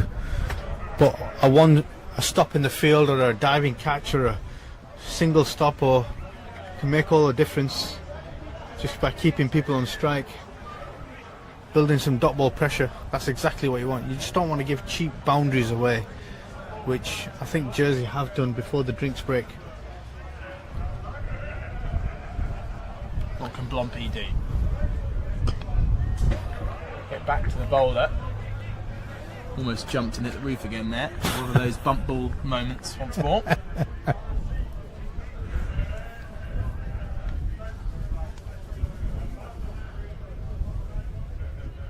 Down the track, over the bowler's head. Long on's trying to get round, but Dan Birrell can't quite make it. Ishan Pandey is trying to get this done in quick time now. He moves to 87. Quality shot. This is what I'm talking about, using your feet to the spin, hitting down the ground, getting to the pitch of the ball to help negate the spin if there is any, and hitting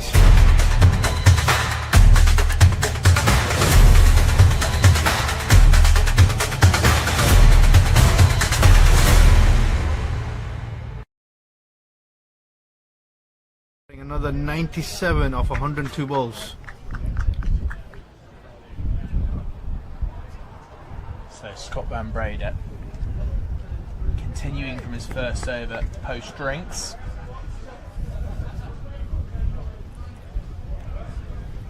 Lumbers in to dismiss BNB-CREATION. Flowing drive hits back on point. No run added.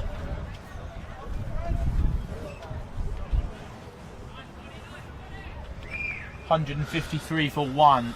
Jersey were at this moment in time.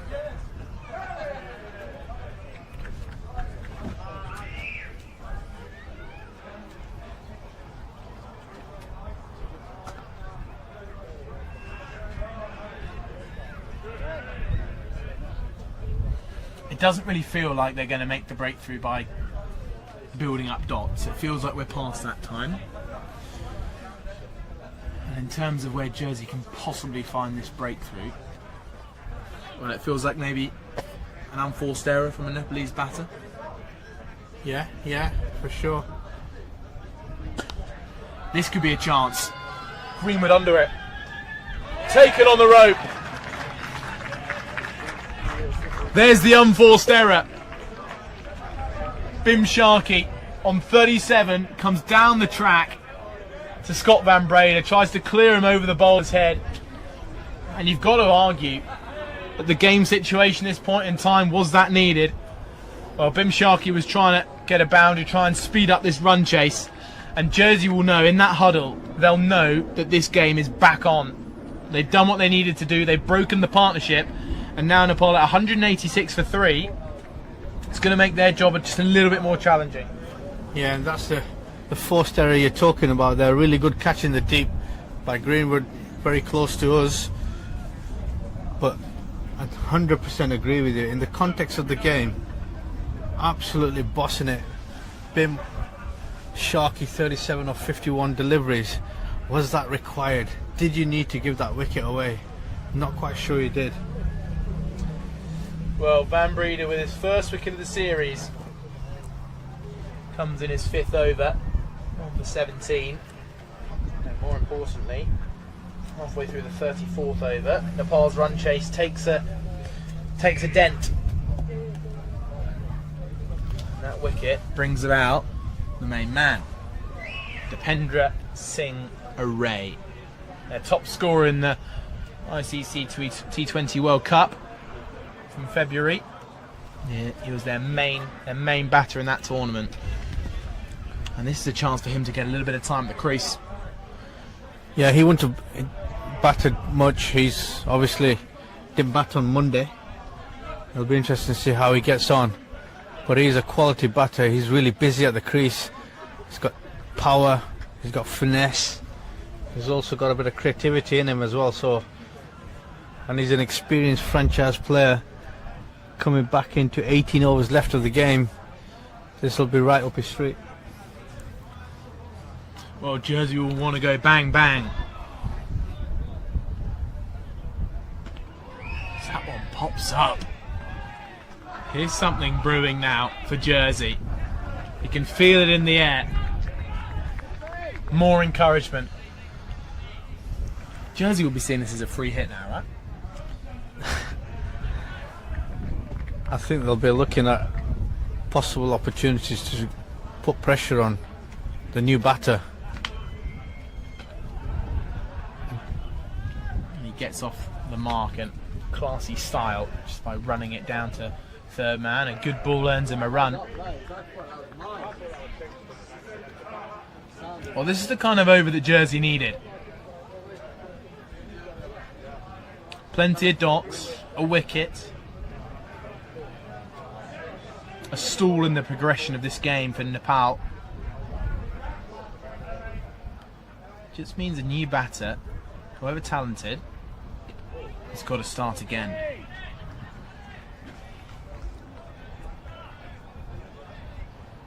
Yeah, it's not easy. New batter coming in on this wicket, and that's what I was talking about a little bit earlier on in the day, is that you've got to spend time on this wicket. You've got to spend time, and then it becomes easier. But until then, there's always a delivery with the name on it, and you've just got to try and utilise the gaps in the inner circle as much as possible. Well, here comes the dip post wicket. There's the worm for you. And I wouldn't be surprised if those lines start to converge again as the new batter Array begins to settle into his innings. And if they can dismiss Ishan Pandey, the man who's set, the man on 87, if they can dismiss him, this game has a completely different outlook. 96 from 96. Jersey definitely need a couple more wickets. Pretty quick time, and here's the man to do it, Charles Bouchard. Yeah, good change up for me. Captain coming in, lots of experience, lots of change ups and variations.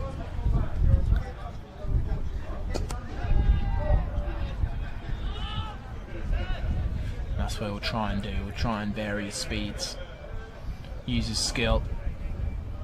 We likened him to Benny Howe yesterday, and that's a really good comparison for me.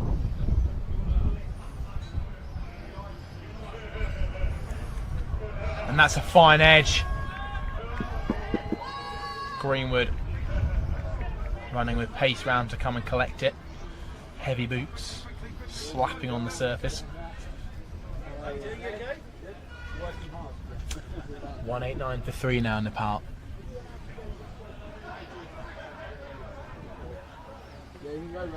As this game holds now a little bit more tension. And Nepal just ticking off the singles at the minute.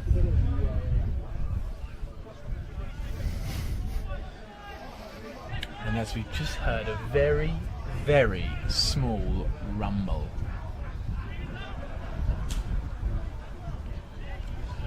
That was the sign last time for a bit of impending rain. However,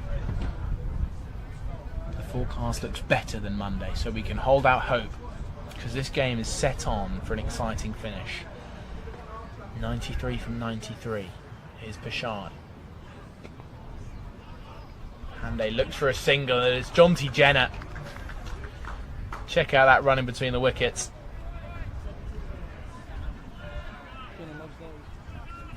They couldn't go anywhere because they knew the man they were hitting.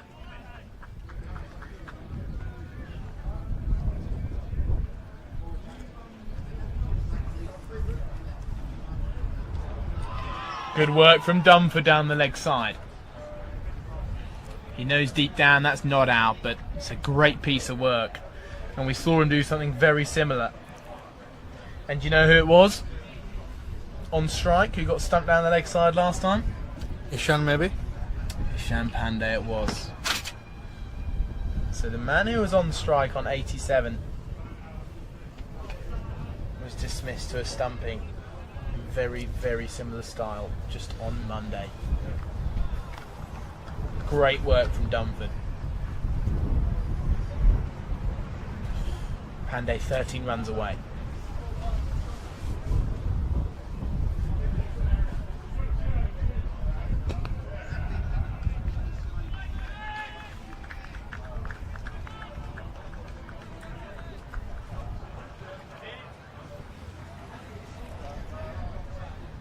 They're trying to get all their wicket-taking bowlers on now, Jersey. Push hard from that end, Van Breda from this end. Who's maybe the next option for Jersey to go to take a wicket? Julius. I'd love to see maybe Julius coming back on. Asa Tribe was talking about Samaroa and good fashion, the extra bounce, the extra pace.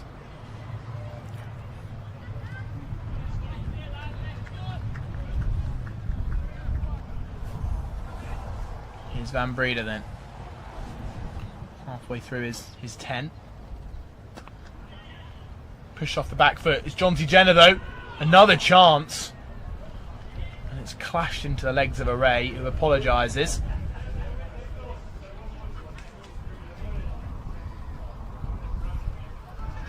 Great pickup. Eagerly assisted by something on the edge of the square. Just allowed the ball to pop up straight into the hand of Jonty Jenner, who threw off balance. Dipendra would have been impressed with that.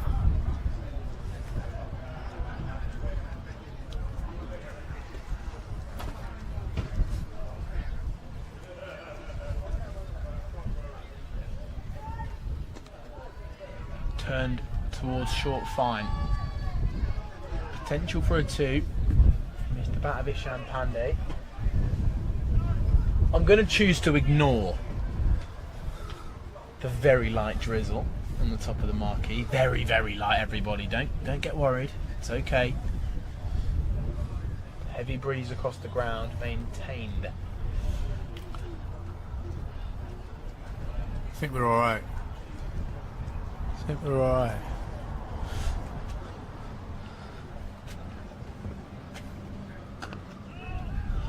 Solid punch from Array. On 9-3 for 3 in Nepal. And I would just quite like to see another worm after the end of this over. Just because I reckon that wicket might have caused a slight dip. Dot ball in the covers. The wicket is exactly what, not only what Jersey needed, but it felt like this game needed that little bit of a wicket. It looked too easy for Sharky and Pandey at one point. Yeah, and they made it look easy by just doing the right things, just nudging through, getting through the singles, doubles, but also capitalising. Half a chance here. Another throw at the wrong striker's end. Just for a moment was almost a little bit flat-footed there, right? Yeah, he's not looked comfortable at the crease, to say the least. I will really look to see if it's not easy. I'll look to see if he can just spend a little bit of quality time without impacting the score, the team's effort too much. This is run down towards third man. Potential 2. Pandey wants to stick to 1. So let's see the impact of that wicket on the worm. Here it comes. We need to wait a couple more overs, I reckon, but it is beginning just to slightly converge. Maybe an extra wicket from a Jersey bowler could just make that drop a little bit more.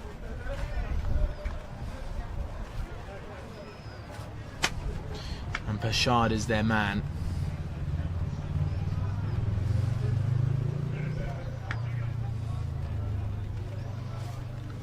To run in now. Dot ball, pressure building. They can take another hit. Jersey will begin to be swinging the game back in their direction.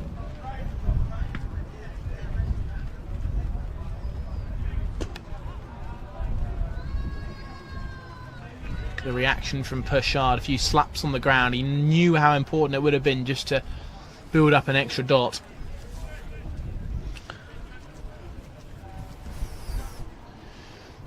Just bringing Array back on strike.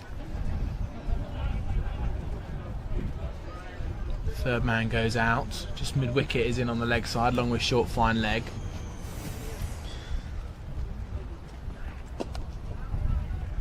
Hits the mid-wicket fielder. They do get through to a quick single. Van Breeder definitely prevents 2. Not far from the 200 mark now. Nepal.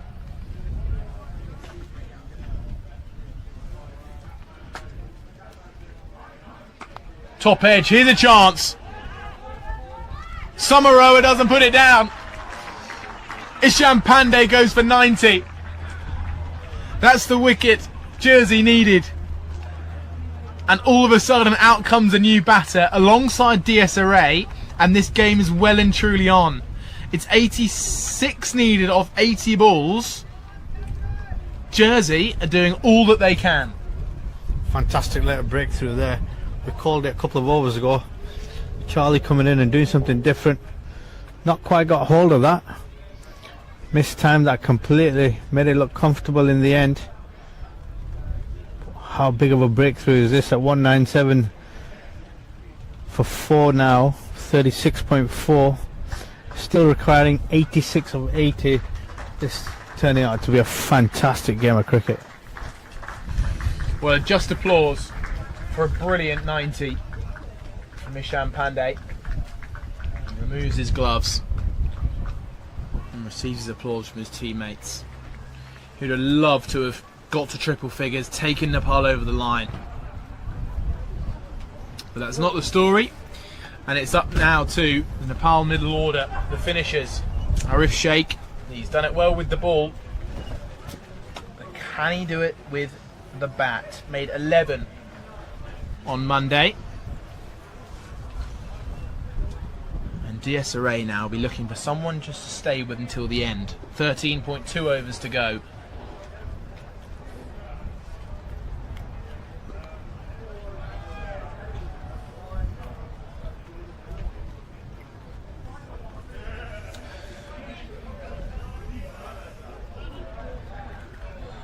So Jersey got 100 runs exactly off their last 12 overs, and Nepal have got 13 to get 85. The difference is though now that they had set batters at the time, Jersey. They had Tribe going well. They also had Googe on 95 or so. So they had batters set. That's the difference.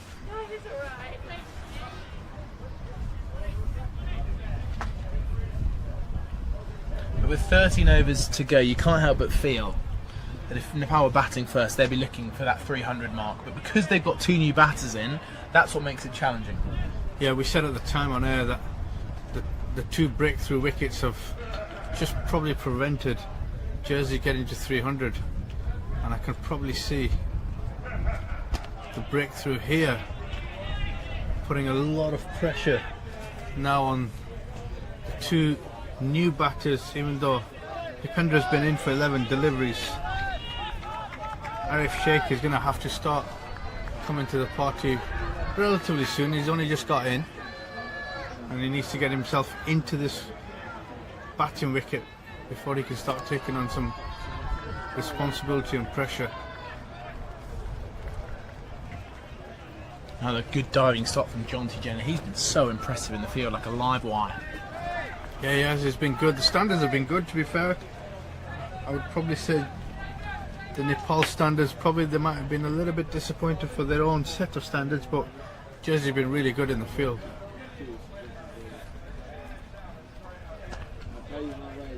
Carved straight to that man again. John Tejena in the action.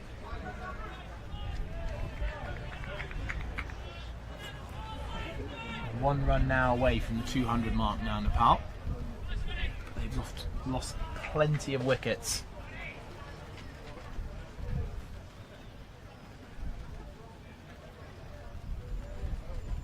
Good diving stop from Samaroa.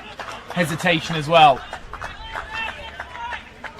The noise in the field tells you what that kind of moment means. How many extra singles can they cut off? How many boundaries can they prevent, Jersey? And that lot, the Nepal fans, have a few nerves knocking around. Another one picks up off a length. I think you're right. After Van Breeder's done with his spell, it's time for a bit of Julius Samaroa to add that height. Do you think height can over-accentuate a bit of variable bounce in a pitch, or is it very minimal? Depends how good the pitch is, I reckon. I mean, you look at some of the quality fast bowlers, got good height, got good bounce, equally supported by the pitch, and they're not actually breaking the back to get the bounce up. And you go on other decks where you got shorter guys who, because of the surface and the injustice in the surface, that there's balls pitching up and bouncing all over the place. So yeah, it depends on the surface as well, but I think they've been quality so far.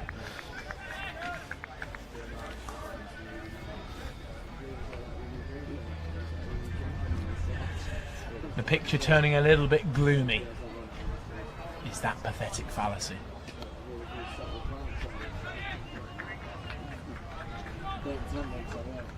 I think a question for me would probably be how much of this sort of slight rain that's been coming down persistently now for what, 5-10 minutes? How much has that had an effect on the delivery that Ishan Kishan went on to pull? Because he's played a few solid pulls all day long. How much has that gone into sort of skid onto him? Interesting to see what other impact the rest of until they stay out there and the rain keeps coming down, how much more impact there's going to be on that pitch and how best Jersey can utilise it. That one slides off the outside half towards the point. It's a really interesting point you raised there, Kaz. Do you think that suits? We talked about Samaroa. Is it a time for pace to close out the 10, or a bit of pace off? Josh and Ben Ward still to come. This is a chance. Samaroa. Is that gone? He is! Another massive wicket for Jersey. And it's Arif Sheikh who has to... And there's passion in that celebration. Look at that team get together. It's a tight unit. And they've taken the 5th wicket of Nepal. And they're 200 for 5. Arif Sheikh's got to go, and DS Array needs a partner to stick with. Yeah, fantastic bit of fielding. Array's just hit the ball and set off, selling his partner short. Fantastic bit of fielding there from Julius at extra cover region. Gone straight into the keeper's hand. Made it really easy work. Another great tip to the youngsters who are listening out there: the throw has got to be accurate. It's got to be stumps, and on moments like that, it makes a lot of difference. Brilliant bit of cricket. Well, it's those moments there that change a game.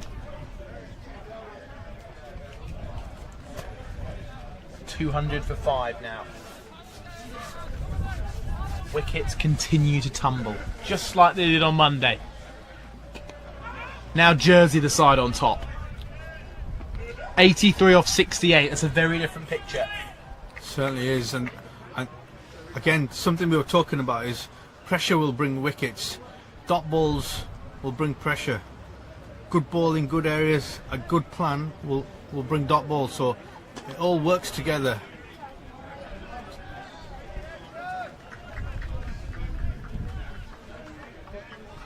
So it was Samaroa with the throw in.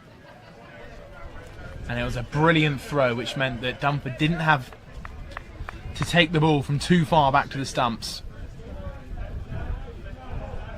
And Jersey will feel something brewing here now.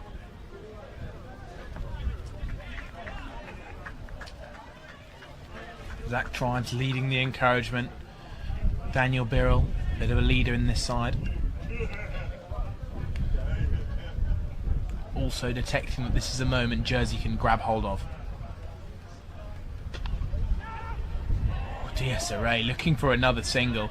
Well, it's his skipper alongside him now, Rohit Padel.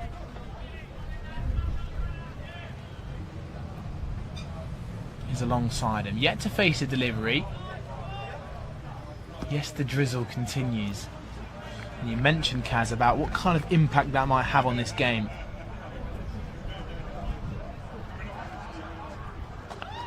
Cracking cut shot, but he's found the deep man.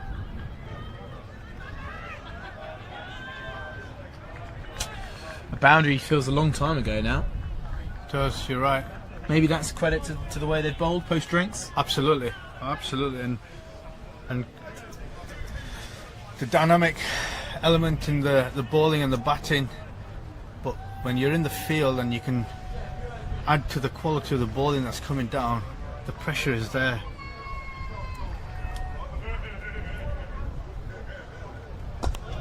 Van Breeder keeps his lines tight, but Nepal they now know that they've just got to search for every single run.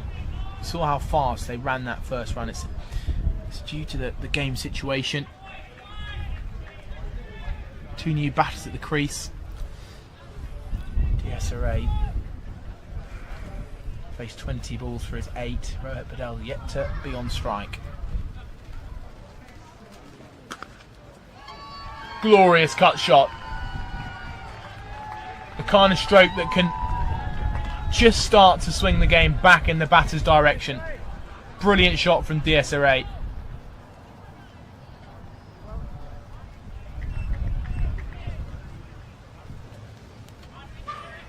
Just when you were talking about boundaries, we've seen one crash into the boundary rope there. What a fantastic cricket shot. Back foot cut shot. Fantastic. Big swing, chance for a stumping. Very, very good work behind the sticks from Dumford. They really can't. They don't have any leeway at all, these Nepalese batters, because of the skill behind the stumps. Yeah, he's a big advantage, having the keeper standing up. Dumford, he's done really well. Been impressed. Last 2 games has been really, really good.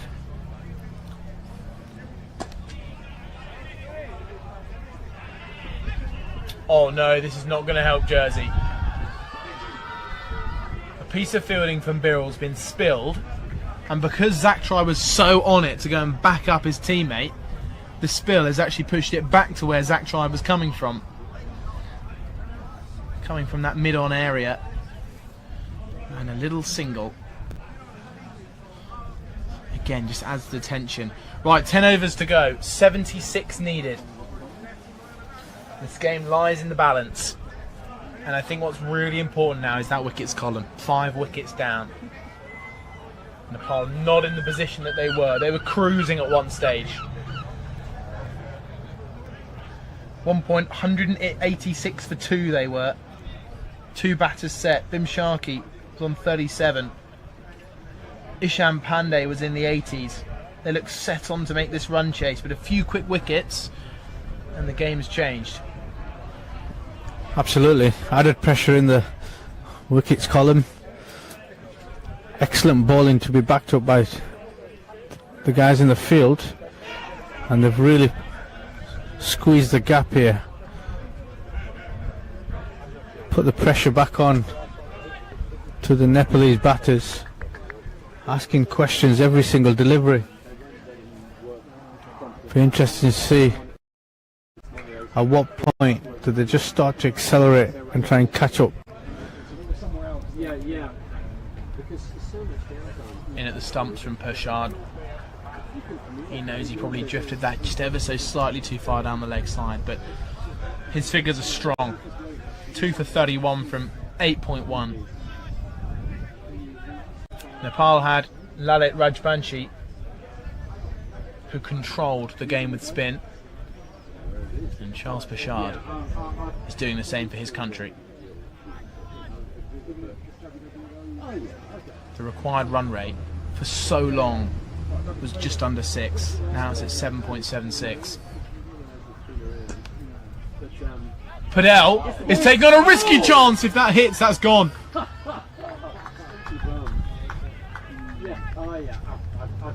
This game, over the last 30-40 minutes, has had a complete switch around. Yeah, as they say, it swings in roundabouts, doesn't it? And definitely seems to be swinging in Jersey's favour here.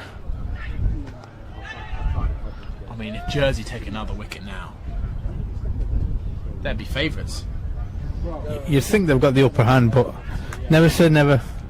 I've seen games come around and leave you, and then all of a sudden come back in your favour. So never say never.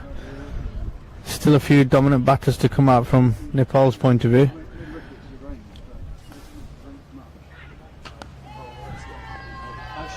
Blompi had a bit of tricky work to do out there. It was going towards him, but it was bobbling at pace.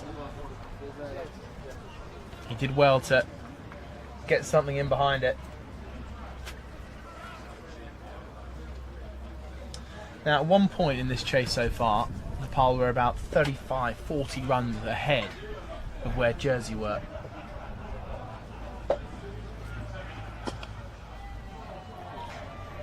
And after Pershard puts in a very good effort, they're now just 10 runs ahead of where Jersey were.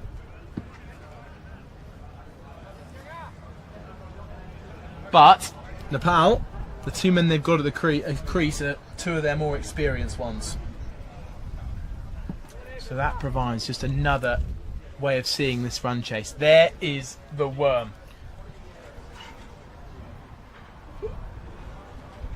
The lines are converging ever so slightly. And it's the wickets that have brought Jersey back in the game.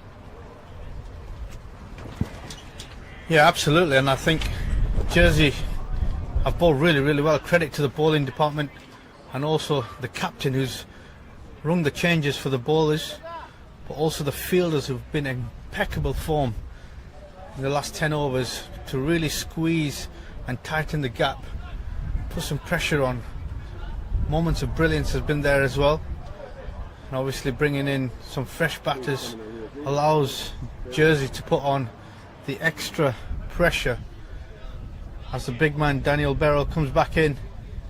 His 6 overs are gone, none for 32, but I think he's going to be a crucial part in this back end with his slow ball variations. He's a quality outfit. Short, pulled away. Blompi's got some work to do. Good stop again from him. They're going to come back to no, they're not. Good work out in the deep. That's going to mean a lot to the Jersey fielders that their man has just prevented the possibility of 3 runs. Great work from him out there. Yeah, absolutely. Every run seems to be counting at this moment in time. Fantastic bit of fielding.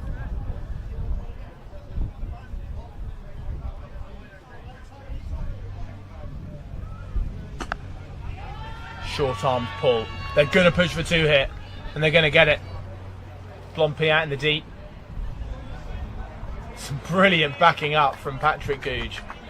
Now that is top class. Running in all the way from deep cover to come in and back that one up right on the ring line. Top quality from Googe, who put in such a great effort with the bat just earlier in the day. Another good example for youngsters who are watching. Just because the ball is not in your area, you can be moving, you can be helping out the fielding department, and he's done exactly that, sprinting in from the offside, even though the ball was retrieved on the leg side. Great bit of fielding. And now, everybody, the run rate required for the Nepalese batters is over 8.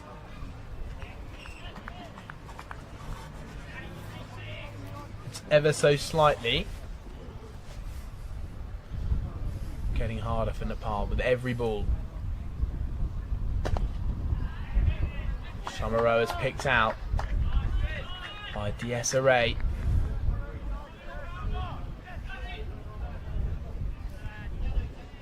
The Jersey fielders know that they have the potential now to force an incredible result.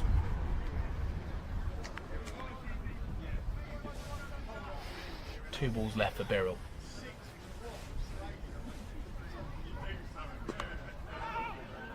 And there's that man Dunford again, sprinting towards the ball. Just doesn't stop that guy. He's been absolutely terrific. I reckon he should just do the MS Dhoni and keep with just one glove on. It's always coming off.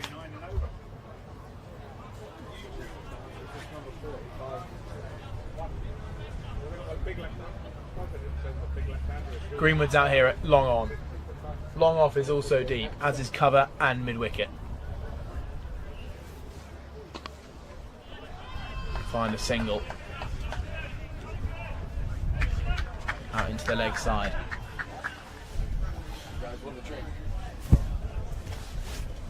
So Birrell, his over goes for 4. Now the required run rate at 8.5. There it is. I wonder if next over that worm might have dropped beneath the Jersey one.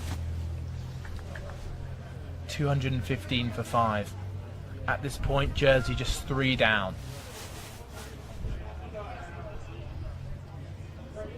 All the stories that are unfolding today. Here's Pershad. Clipped away.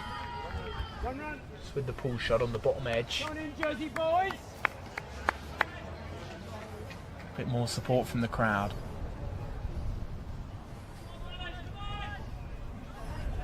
Anticipation is brewing here at Grainville.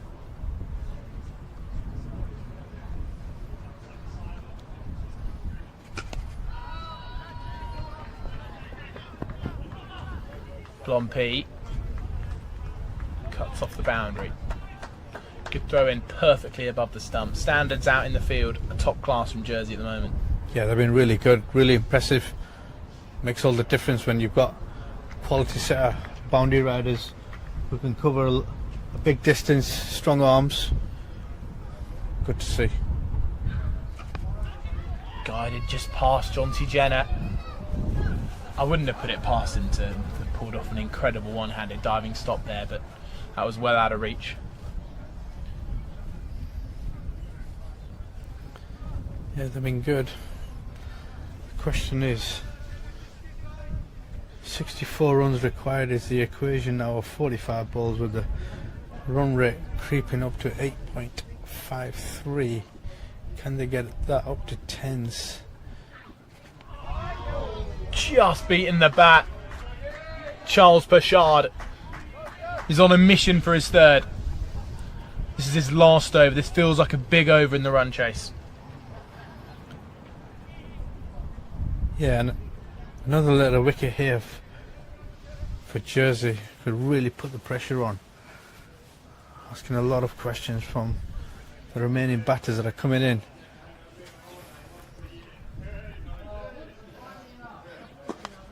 Pershad bowls full and straight. Can only be squeezed out to mid-off by a 8. Pershad on the brink of a top-class spell.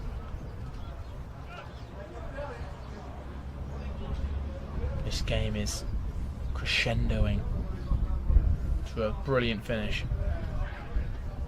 Down the leg side, that's not far from the stumps. It's going to be wide though. Good effort from Dunford to block that off. 4 wides would have been a hammer blow. Be interesting to see the replay there, because the batter was just falling over at the point of the take. Interested to see whether that was just a little bit of a missed opportunity. But overall, stopped 4 runs down leg side.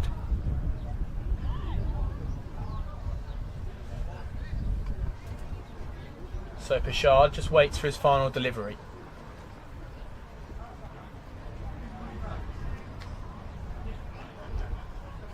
Big swing out towards cover though. Will just be a single. That ends the over 2-2-3 for 5. Yeah, fantastic spell there from Charles Pichard there, going for 42 off his 10 overs. 2-2-3 for 5 or 43. Required rate now is 60 off 42 balls. Run rate creeping up now. Moved from 8.3, 8.53 to 8.57 as we have a little bit of a bowling change again. Scotty Van Breda is coming on from the pavilion end as we have a change of bats from Dipendra.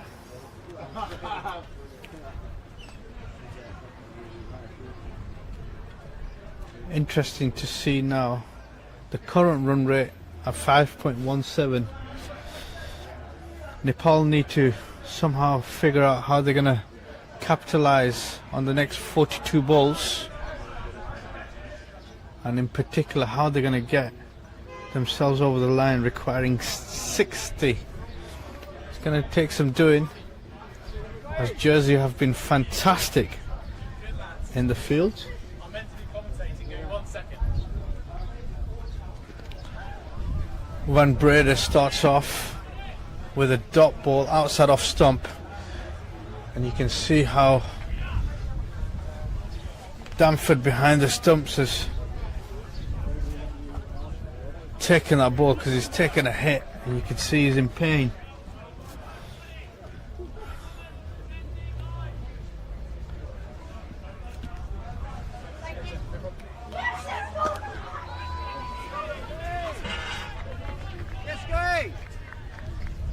Well, 60 or 40 balls then. Kaz, 2-2-3 for 5 Nepal. The game is perfectly in the balance. Certainly is. 2 balls gone in this over, so 60 or 38 balls. It's got some doing though. Nepal have to find a way how they're going to get some boundaries here. Can't just rely on singles, so the pressure is on. At some point these two are going to have to go, and they can't leave it down to the last 4 overs. Well, that required run rate now above 9. And as you say, for so long they were in a position where they could keep ticking along. But now, big shots are going to be needed at some point soon. Perfectly manoeuvred down towards third man, very nearly beat the man, but here comes a chance. If that throw was on target, it would have been a little bit closer, of course. Rohit Patel though, running with good intensity. Yeah, these two are quick between the crease, so I don't think Dipendra is going to be struggling. He is very quick between the crease. If anything, Rohit needs to call that through, and he has done. 2 good runs added to the total. 2-2-6 for 5 now of 43.4. 2 balls remaining in this over.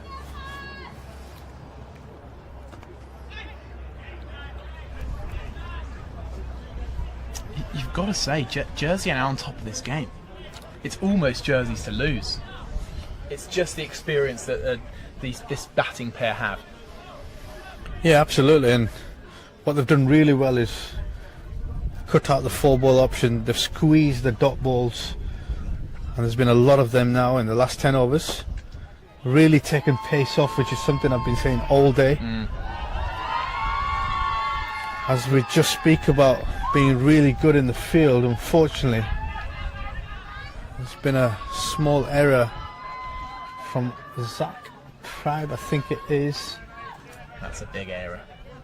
Yeah, at this stage of the game, you don't want another boundary being leaked, which means there's 53 of 37 required. A gift there at deep mid-off from Zach Tribe. Well, look at the uptick. That 1-4, I reckon, has kept Nepal just ahead of Jersey here.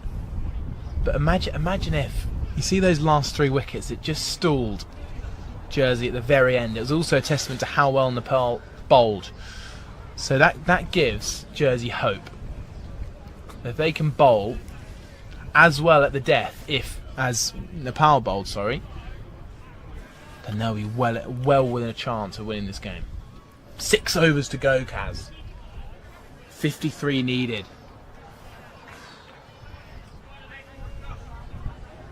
Who have you got? Tough call at this stage of the game, really tough call. I'd love to say Nepal with these 2 batters. I think it's Jersey's to lose. Certainly do at this stage of the game. Very much in control of the ball. I haven't seen any explosive shots just yet.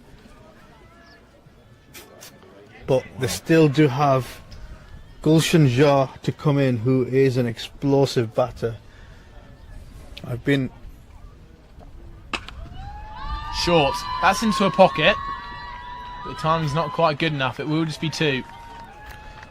I have seen him take a couple of bowlers down in 1 over and gone for 20-25 when it mattered, under the lights. So he can hit a ball, but again, he's not batted during this series so far, and it's not easy on these conditions to come in and tee off from ball 1. So it'll be interesting to see how he bats. Guarded to John Jenner. Non-strikers then. If that was hit, that would have been close, but they're going to get overthrows. God blimey. Just a couple of leaked runs here from Jersey over the past few deliveries. Guess we'll come to see if that costs them in the long run. Was that against your boys, that Gulshan Jha moment? Yeah, and he's done it to others as well. He is a deep striker of the ball, and he is renowned for his ability to win matches from unwinnable situations and conditions, so has got the ability to do it.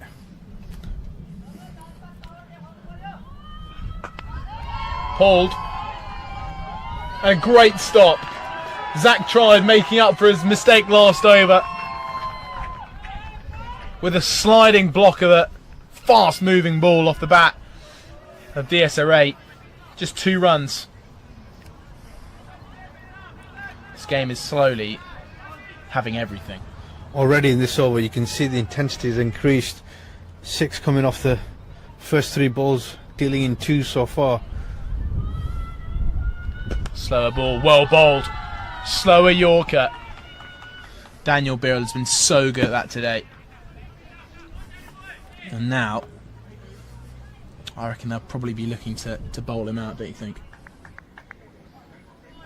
Just get a couple of wickets, so really slow the game down and get that run rate back up to 9.5, 10. If you can get it pushed up to 11, 12, even better. Getting into double figures is not easy from here onwards, especially with a few new batters in. Just back of a length, and Rohit Patel hits it out into the leg side. They're going to come back for 2. It's going to be close. A little bit of hesitation. I reckon that might just have been the wrong end there. Good diving stop from Samaroa. I think he's done something there. You can see him on the right side. Just took a bit of a bonk, I think. The ball's crashed into the end of the palm or the thumb, it looks like, and it seems like he's in some discomfort. But again, a great display of batting. 2 fast batters in between, and the boundary riders need to come off the rope a little bit. They almost need to sort of be a couple of yards in extra as we see a change in the field. Mid-wicket coming in. 45 on the leg side has pushed back to a fine leg position.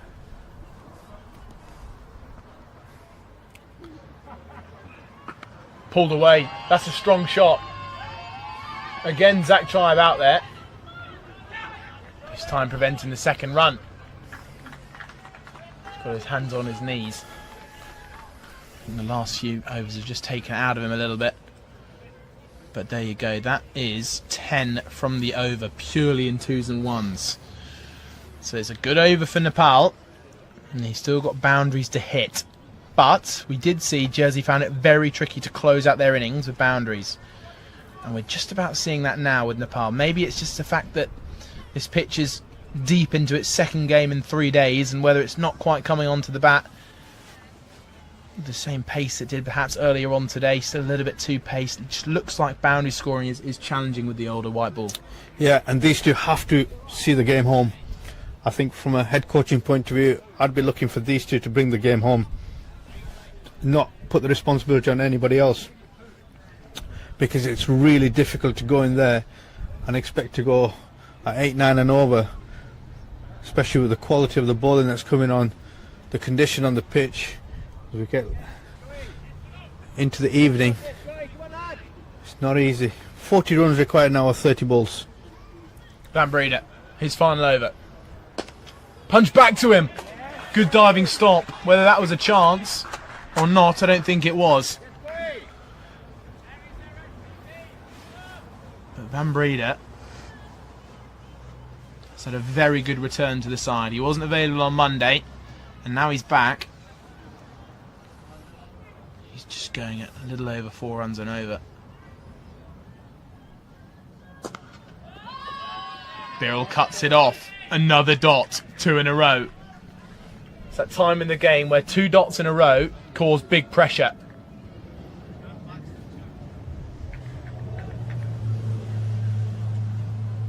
Tension in the air. Deep point. Long on. Long off. Deep square leg. Fielder's walking in.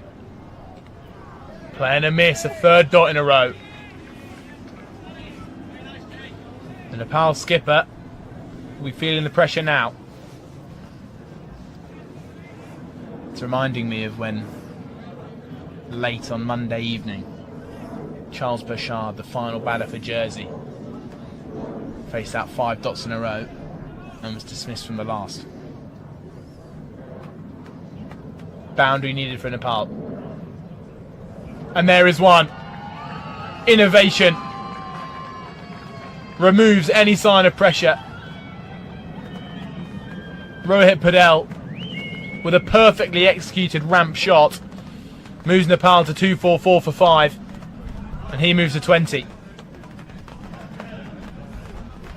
Yeah, good bit of innovation there, especially as the options before that were drying up. He's not really getting hold of this. Hit it into 3 dot balls, but the 4th ball, great innovation. Let's see what he's got for the last 2 balls.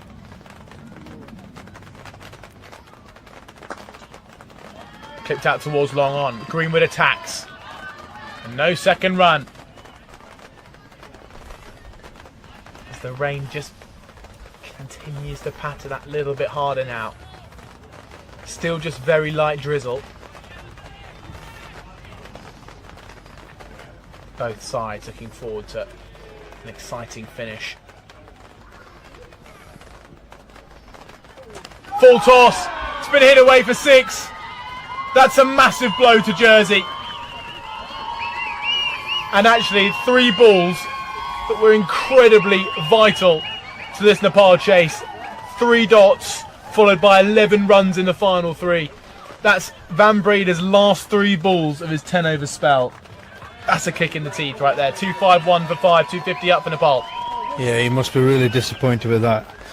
Fantastic 10 over spell there, and he's just gone for 11 off the last 3 balls of that spell. Could have finished with 1 for 37 off his 10, but unfortunately it's 48 for 1 off his 10 overs, as the rain just starts to come down a little bit heavier now. Required rate 32 of 24 balls, with the leg spin of Benjamin Edwards coming on. An interesting choice at this latter stage of the game, with 2 set batters in play. It's interesting with this rain falling as well. A kind of bowler that requires grip. The umpires are having a discussion and this would just be gutting. Because of the impending cloud, they decided with 4 overs to go. All the umpires are holding firm.